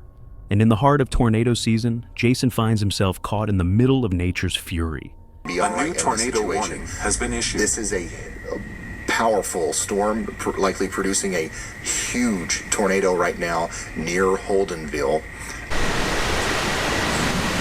Guys, tornadoes coming in. This is crazy.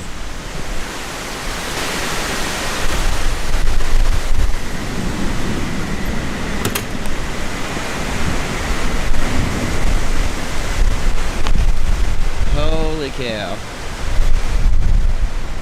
By 10:55 p.m., the storm is in full force. Winds scream through the trees, rain lashes against the camper. Jason debates making a run for safer ground, but the roads are already flooding and visibility is near zero. With nowhere else to go, he makes a terrifying decision: stay put, hoping his camper can endure the storm. Alright guys, there's truly... What do I do? So, I'm just gonna stay under here, at least. If something falls, breaks, I got this table above me. Put my helmet on. Oh, I really don't know what to do. Take shelter. New tornado warning. That also does include sulfur. Okay, your sulfur is now officially under technically 1, 2, 3, 4 tornado warning. Jason crawls under the table, the safest spot he can find, holding on as the chaos rages outside. Then, silence. The storm finally moves on. Shaken but alive, Jason steps outside to assess the damage. Debris is everywhere. Trees are snapped like twigs. But somehow, he made it. Jason just survived every camper's worst nightmare. Stranded in the wild, alone, and directly in the path of one of nature's most destructive forces. What would you have done in Jason's place? Would you have made a run for it, or stayed and hoped for the best?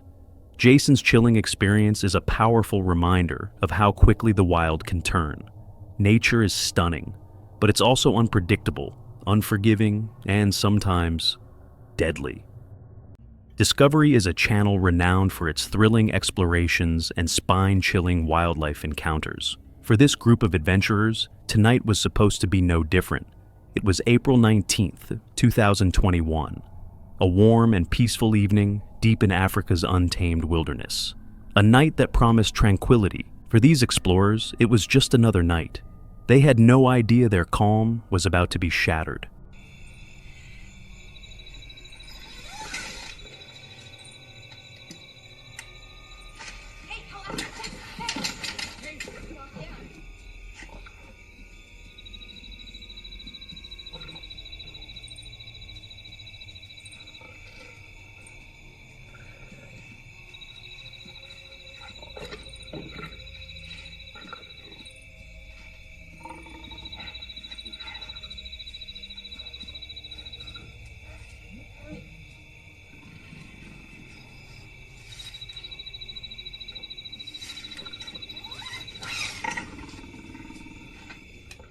A lion pride gathered right outside their tent, with nothing but the thin fabric of the tent separating them from the mighty predators.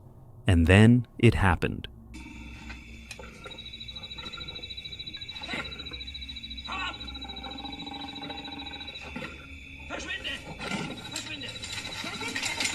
The alpha lion attempted to push its way into one of the explorers' tents.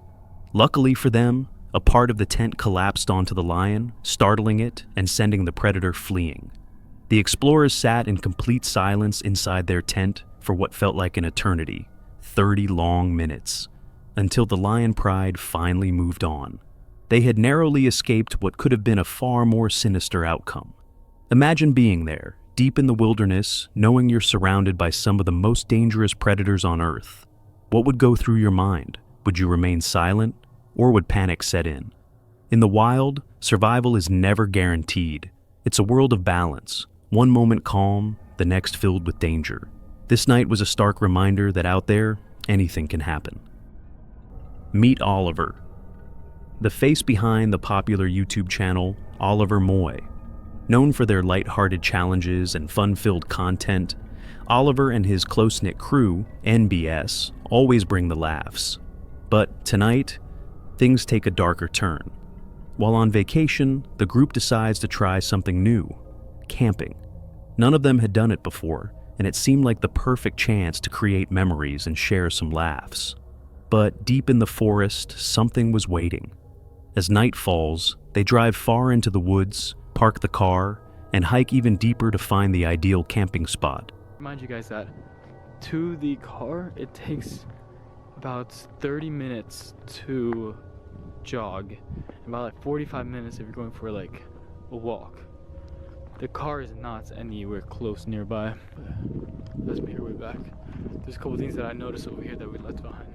They pitch the tent, settle in, and spend the evening telling stories and joking around, completely unaware of what's about to unfold. Then it happens.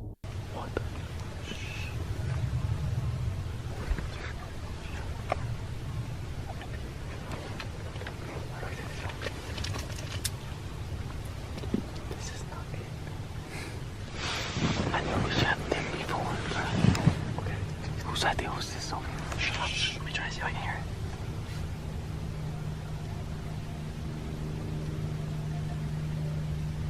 That sounds like some demonic stuff. Bro, if he gets closer, I'm out this. No, listen. Oh, they're coming.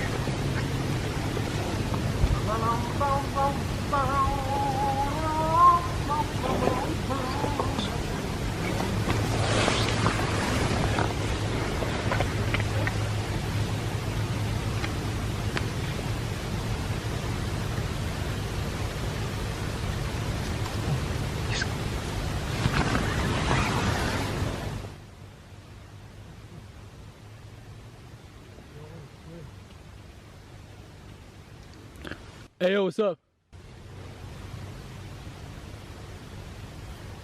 It's walking.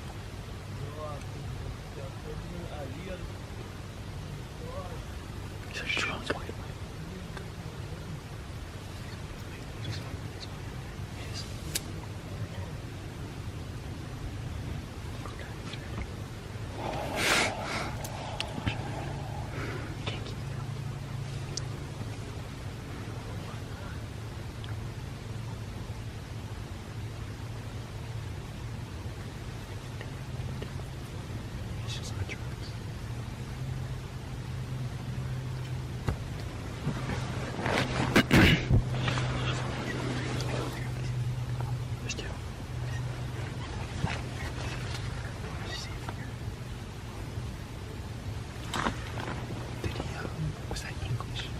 Yeah, it was English. Those nice.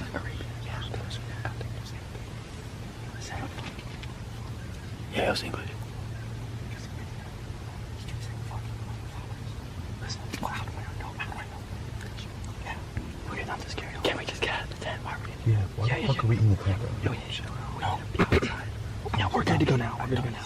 Out of nowhere, the atmosphere changes. A strange sound cuts through the stillness. Someone is outside their tent. At first, it's singing, soft, eerie, completely out of place. Oliver speaks up, trying to make their presence known. But the singing stops, and suddenly, the voice becomes aggressive, angry, insulting. Tension turns into full-blown panic.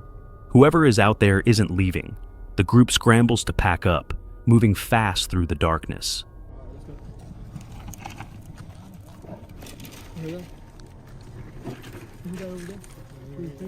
It's dogs. They endure the 45-minute hike back to their car, constantly looking over their shoulders. What should have been a night of laughs and bonding quickly became something they'll never forget. Who was that person? What did they want? Were they just trying to scare them? Or was something more sinister lurking in those woods? This is Snow and Kurt, an adventurous couple behind the YouTube channel Snow and CT. They've spent years traveling the world in their camper van, sharing their nomadic lifestyle with thousands of viewers. But on the night of July 1st, 2023, during a quiet stop in Concepcion, Chile, their dream life turned into a nightmare. After a long day on the road, they parked in what seemed like a safe spot and settled in for the night. But that peace was shattered.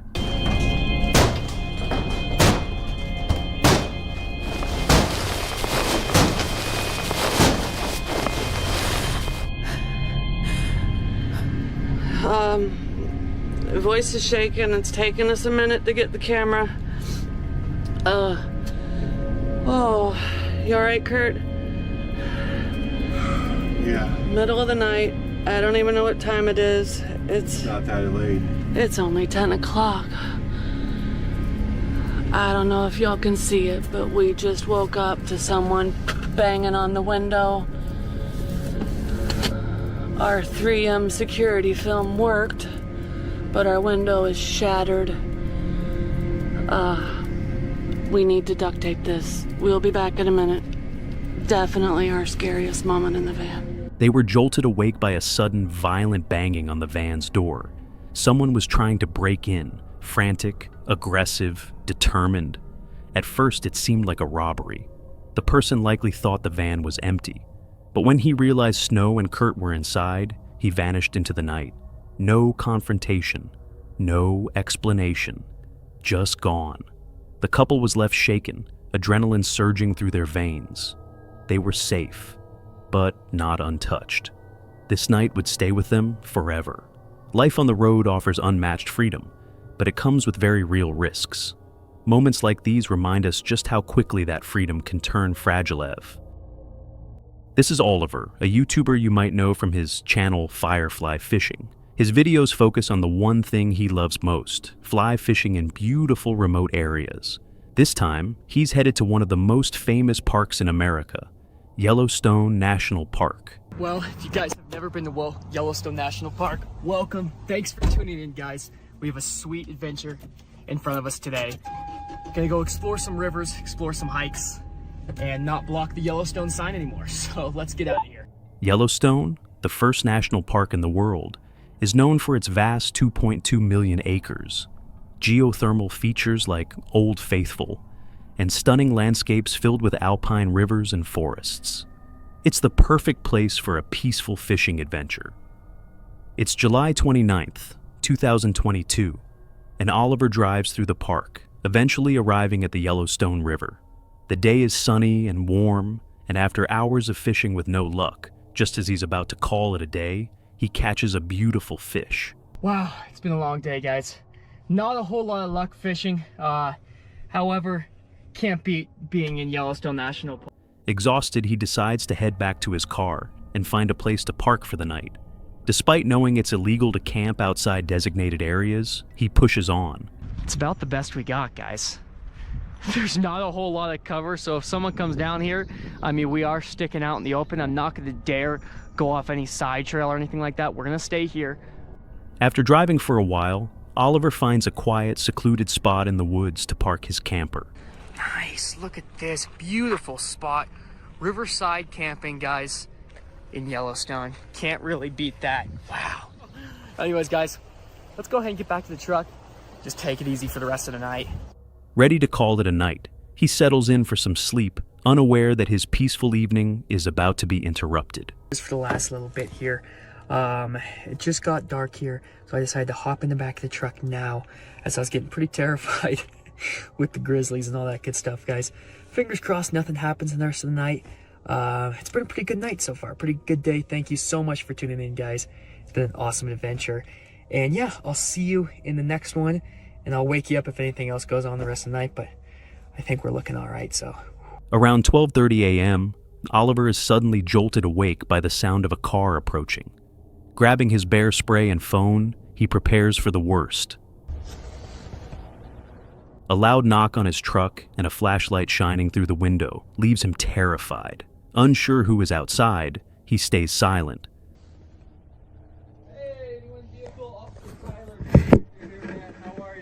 Coming, sir. Hey, dude, sorry to bother you, man. It's a little late. No worries. Unfortunately, there's no camping in here. Are you the only one in the vehicle, brother? It's just me, man. All right, can you step out? You got a license on you, brother? I do. I'll have to get my wallet, man. You doing anything? You okay? Yeah, from, man. brother? Just actually out of Boise. Just doing some camping. I did not know it was illegal. Yeah, dude. So unfortunately, you can't camp in Yellowstone at this place. You're gonna have to. No problem. I do apologize. No, you're good. Can you see ID, brother? Yeah, here. But soon enough, it becomes clear. It's a park ranger doing his routine patrol. Oliver plays it off, pretending he didn't know camping here was prohibited. Fortunately, he gets away with just a warning. Well, that was absolutely terrifying. I'm so thankful we got off with a warning there. Anyways, guys, thank you so much for tuning in. Do I recommend stealth camping Yellowstone? Absolutely not. So, anyways, guys, I will see you in the next one. Well, that was absolutely terrifying, he says, relieved. Oliver drives out of Yellowstone, vowing never to return, at least not for stealth camping again. This haunting footage comes from the YouTube channel Exploration Unknown, owned by John, a man with a passion for documenting his daring adventures. From exploring eerie abandoned places to spending the night in them, for the past 8 years, John has been sharing every adventure with his viewers, showcasing the beauty of decay. But sometimes, his explorations take an unsettling turn, making him question whether his passion is worth the risk. In this video, John sets up camp at an old abandoned farmstead hidden deep in the woods. Locals claim the place is haunted, though that's not the reason he's here. Drawn by its state of decay, John is eager to explore what remains of the farm and uncover what has been left behind. But what he doesn't know is that this night will take a disturbing turn, one that has nothing to do with the forgotten relics of the past. It's November 9th, 2017. As John makes his way through the woods, the sun dips below the horizon, casting eerie shadows across the landscape. Once everything is set up for the night, he starts recording, ready to document the decaying farmstead, completely unaware of what awaits him in the darkness. As you can see, I wasn't kidding about being in the woods. I'm coming up on some structures here. I have to kind of walk off the woods a little bit to get this place. Look at this. It's out here in the middle of nothing.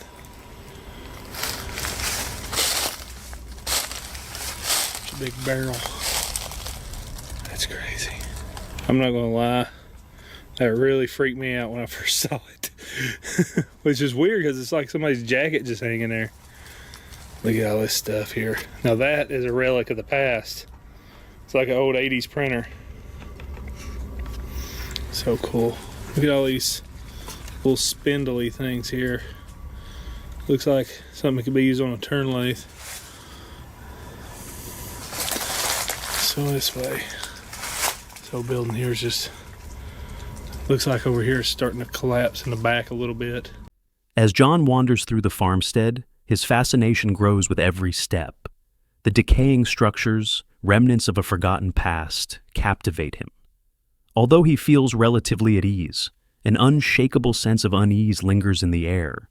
Something feels off, though he can't quite put his finger on it. Determined not to let it distract him, John brushes the feeling aside and continues his exploration, eager to see what else this eerie place has to reveal. Barn, garage. Oh, I'm falling through something. Oh, look. Oh, wow. Look at that metal. Oh, wow. Is that actually still got... Oh, wow. These are unopened. Wonder how old this is. It's unopened motor oil. That's really cool. There's a bunch of cans up here. Oh wow, how long has it been since you've seen those McDonald's bags?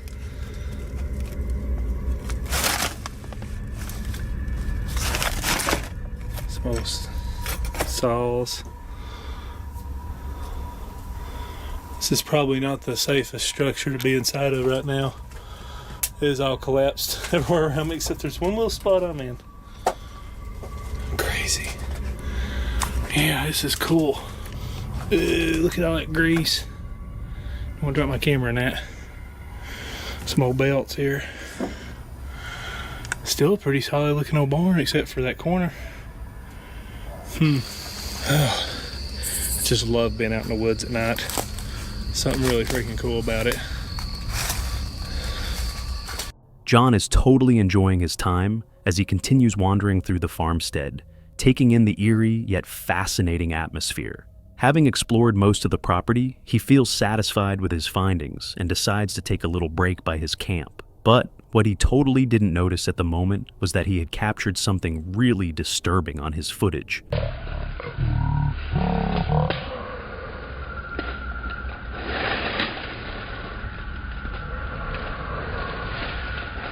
John had set out for just another night of exploration, expecting nothing more than the usual thrill of uncovering forgotten places.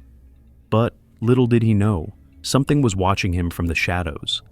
At first glance, it's easy to miss, but when watching the footage closely, frame by frame, a faint figure dressed in white can be seen standing eerily still beside one of the trees. Unaware of what his camera had picked up, John continued his exploration without a second thought. Enjoying his night, just like any other adventure, it wasn't until he uploaded the video to his channel that he spotted the mysterious figure lurking in the distance. A chill ran down his spine as he realized he hadn't been alone after all. The unsettling discovery left him with a strange mix of relief and unease. Relief that he hadn't noticed it at the moment, and unease at the thought of what could have happened if he had. What started as a routine exploration turned into one of the strangest and most unsettling encounters he had ever captured on camera. A good reminder of how unpredictable your evening can be while camping in the wilderness. Marshall is a man who loves building shelters and spending time in the woods. His building skills are both fascinating and impressive, and he often spends the night camping in these shelters. But, of course, you're never truly alone in the woods when you decide to sleep there. It's like staying in someone else's home, the wild animals that call the forest their own. In this video, he's once again out in the woods, building his latest shelter.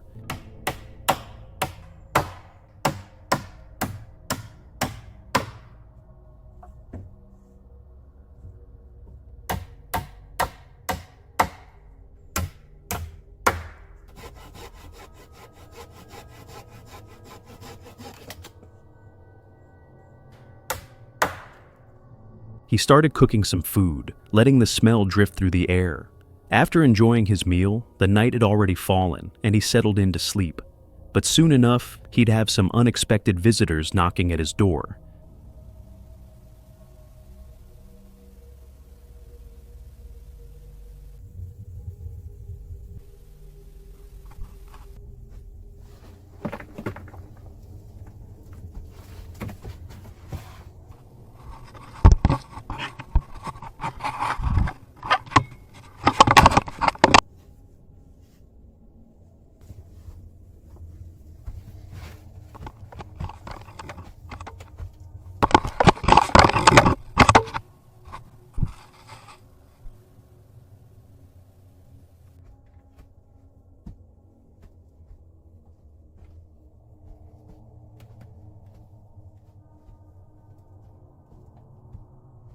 bears were probably drawn to the smell of the food he'd been cooking earlier. After not finding anything, they eventually decided to leave. While that could have been a very dangerous situation, he chose to stay inside. After a while, he decided to venture outside to see what was going on. He didn't find anything, but later, when he checked the camera he had left outside, he realized just how close he was to danger. If something like this ever happens to you, never go outside, not even if you can't hear anything anymore. Stay in your shelter until morning. Only when you're sure you're safe should you step outside.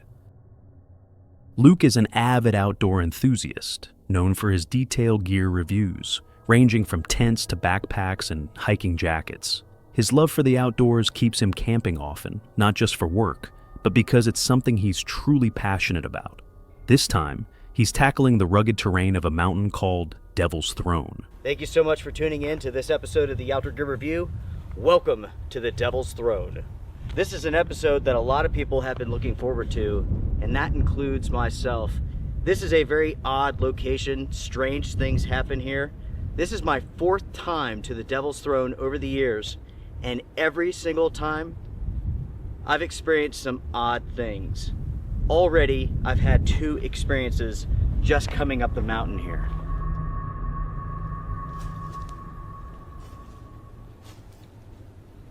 I'm not alone up here. Something is with me. I hear footsteps, I drop my pack, I take off running, I can find nothing. I make it back to my pack, I'm hearing footsteps again. Before even stepping foot on the mountain, something strange catches Luke's attention. Eerie sounds, unexplainable and unsettling, echo through the landscape.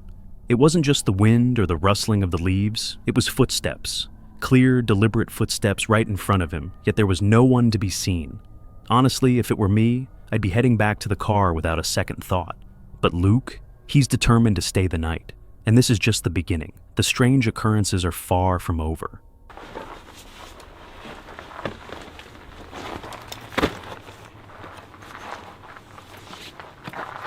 This large rock structure, everyone, is the Devil's Throne. Basically, it's a series of rocks stacked on top of each other, jutting off and over this mountaintop. It is extremely cool. At the same time, because of the size of this, it offers a ton of protection. So, when you're underneath this gigantic rock, it could be storming outside, and underneath here, you will stay dry. That doesn't mean that there's not going to be water present, though. This entire area will flood. We are protected from the rain above us coming down, but there will be a lot of water coming through here. Not like a river or a creek or anything, but... After a long hike, Luke finally sits down to enjoy a drink, listening to the peaceful silence. The wind gently rustles the trees, and everything feels calm, almost unreal. But that calm doesn't last long.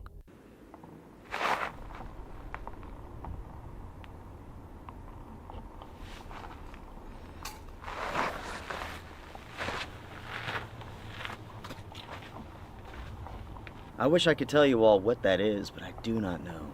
Like, it's like just out of my reach as far as my hearing goes, you know? It's like one of those things where, like, I feel like I could tell what it was if it was just a little bit louder, but I can't. It sounds weird though, that's for sure. Not once today have I felt like I was alone up here. When I was hiking up the mountain, I heard footsteps. I heard that strange noise. I hear it again now. This is part 4 of the Devil's Throne series, and likely it'll be the last part. I wanted to come up here, spend the night, see what happens, and I will share with you all my experiences. Already a bit strange, you know what I mean? It's in that moment that Luke starts to truly feel that he's not alone. As night falls, he begins preparing his meal, trying to brush off the uneasy feeling. But then, it happens again. This time, the footsteps sound closer.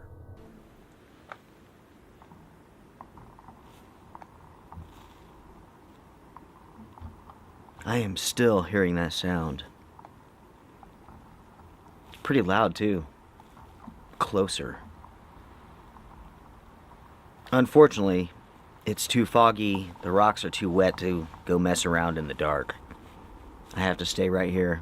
Basically, I'm hunkered down for the night.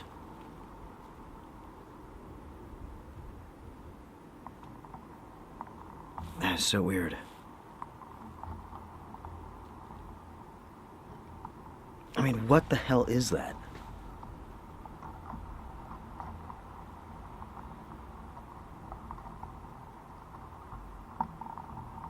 I have no idea. But I certainly don't feel like I'm alone out here. Whatever it is will have to come to me because there's no way that I can go to it. So come on down. There's that noise again.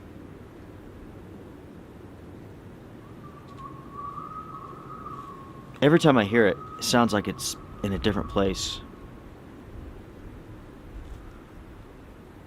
I don't know. It doesn't seem to be coming any closer. Like when we were eating, it was pretty loud, but now it's fairly far off. And that makes it kind of strange, you know what I mean? I don't know. There are stories from other hikers who claim to have seen a large black creature roaming the mountain with unsettling black eyes. It's said that a witch once lived at the summit, and her black eyes are said to still haunt the area. Over the years, people have reported strange paranormal occurrences, some even claiming to feel an invisible force pushing them toward the cliff's edge. But those footsteps, they remain a mystery. It's not likely to be Bigfoot or anything like that, but it's an encounter that might make anyone rethink camping alone again. Meet Robert, the creator behind the YouTube channel Sidestep Adventures.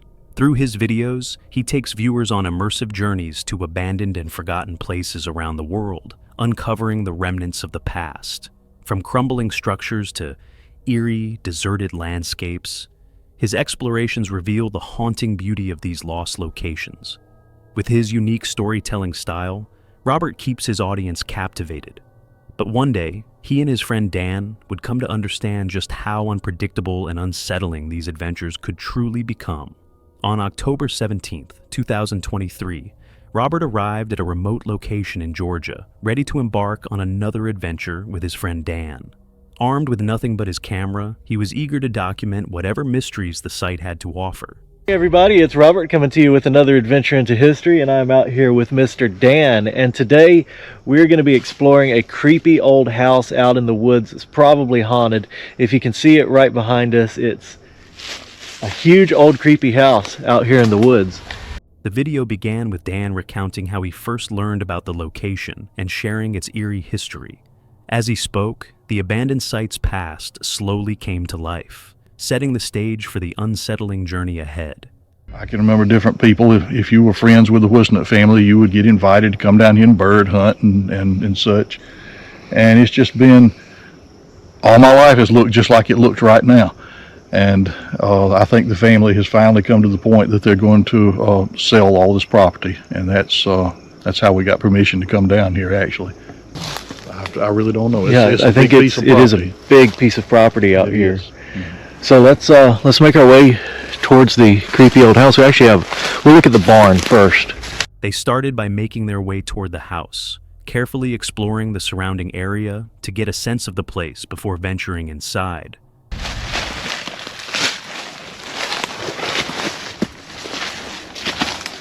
This is the first terrace, right there. Go over the next one. Rather substantial yard for such a fieldstone foundation.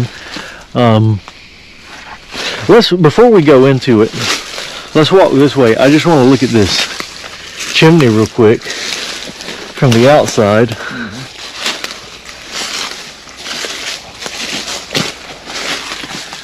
Because that looks like doesn't that look like an early settlement style chimney there? It does. What's interesting is the chimney looks like an older style than the house looks. This house really does look creepy. It doesn't matter what angle you're at. This is a creepy looking house. By the old refrigerator. Without pausing or taking any precautions, they stepped inside. The moment Robert laid eyes on the interior, a chill ran down his spine. It was nothing like he had expected, and for a brief moment, fear took hold of him. Go into the falling down part.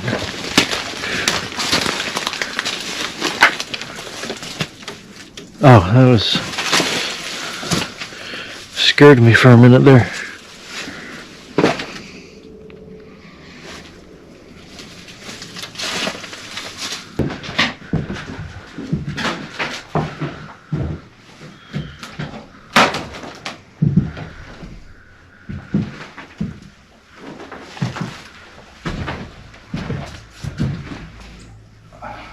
I feel like this must have been an early settlement house or the site of one. I believe there might have been something here on this site before this was rebuilt, maybe. Both these chimneys just look like early settlement, especially that one that fell out there, being dry stacked. Here, old primitive doors. You get into, but kind of stick the camera up there a little bit. Now the construction of the house again looks very new, and when I say new, I mean like Dan said earlier, post 1900, early 1900s, versus these old chimneys. It's very interesting. Maybe this place burned or something and was rebuilt. One strange thing about the house caught their attention. It looked relatively new, yet the chimney appeared to be from an entirely different era, seemingly built decades ago. The contrast was unsettling, leaving them questioning whether the house had been rebuilt after a fire, or if it was hiding a deeper history they had yet to uncover. Oh, look. Look at the entire stump.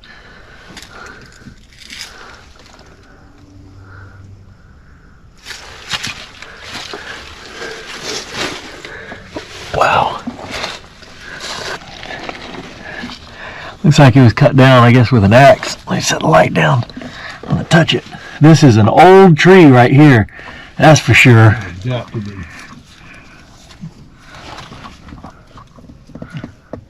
But otherwise, don't see anything. There's a child's spoon. Oh, that's cool. How old do you reckon that is? That's old. It's not silver, it's brass, silver plated. But it was laying right here. As they continued exploring, the house grew even eerier, its true age becoming more apparent with every step. Then Dan spotted something unusual, something that made the atmosphere even more unsettling, as if the house held secrets far darker than they had imagined. You see this board and batten here? Yeah. All right. There's board and batten. Right across there. Oh, yeah, I see. So, one section of this house is older than the other. Yep. So, at one point, either this was a one-room house, or it was a two-room house with a dog trot the whole way down the middle. It's kind of hard to tell from here. Looking out for the rattlesnakes first. Let's pine cone. Okay. I want out. Well, what else did you find? Coming out, I found an old piece of something. Piece of saucer. Yeah. Look at the vine up that side of the chimney there. Dan couldn't quite make sense of the house's construction. One half appeared significantly older than the other, as if two different structures had been fused together. The strange inconsistency left him puzzled, but despite their growing unease, they pressed on, determined to uncover the truth hidden within its walls. It looks like it was completely separated, with the board and batten. When I go back under, or look back under when we go around front, so I don't have to crawl as far. They put it down in an older well. Yeah. It goes over to there.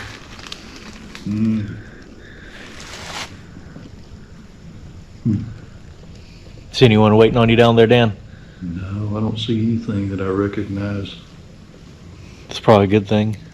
You know, being the juvenile that I am, what I've got to do. What you got to do there, Dan? What you doing with that brick? Listen.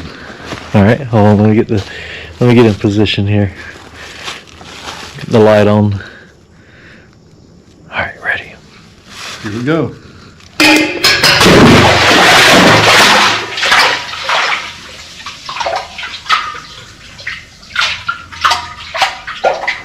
As they sleep well. You've awakened it, Dan. Yeah, let's get out of here. Robert couldn't shake his curiosity. He needed answers about why the house seemed divided. Determined to investigate further, he decided to go beneath the house once again, this time approaching it from the front, hoping to uncover something they had missed. Let's look under it where we saw that room that looked like it had been previously divided by the board and the batten.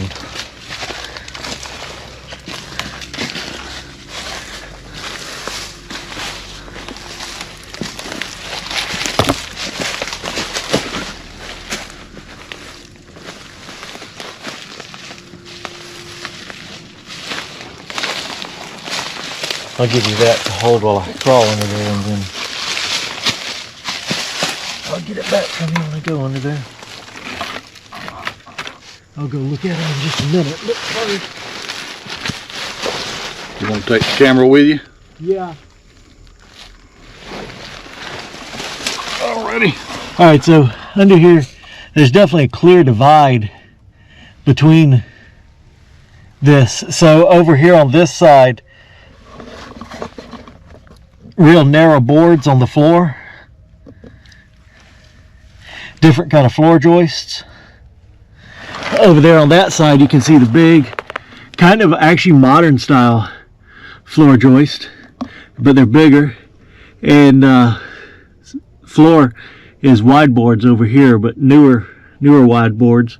And then like this was added on later, which still doesn't add up to the age, or what looks like the age of the chimneys.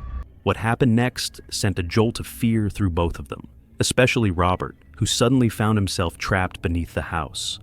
Panic set in as the unsettling realization sank in. Something wasn't right, and getting out wouldn't be as easy as he had thought. So that's a 1958 Coke bottle, right? What is that?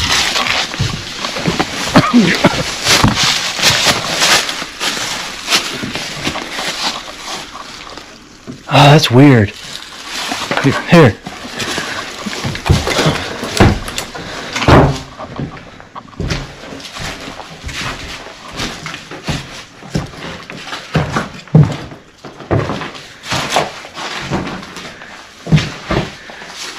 That is strange.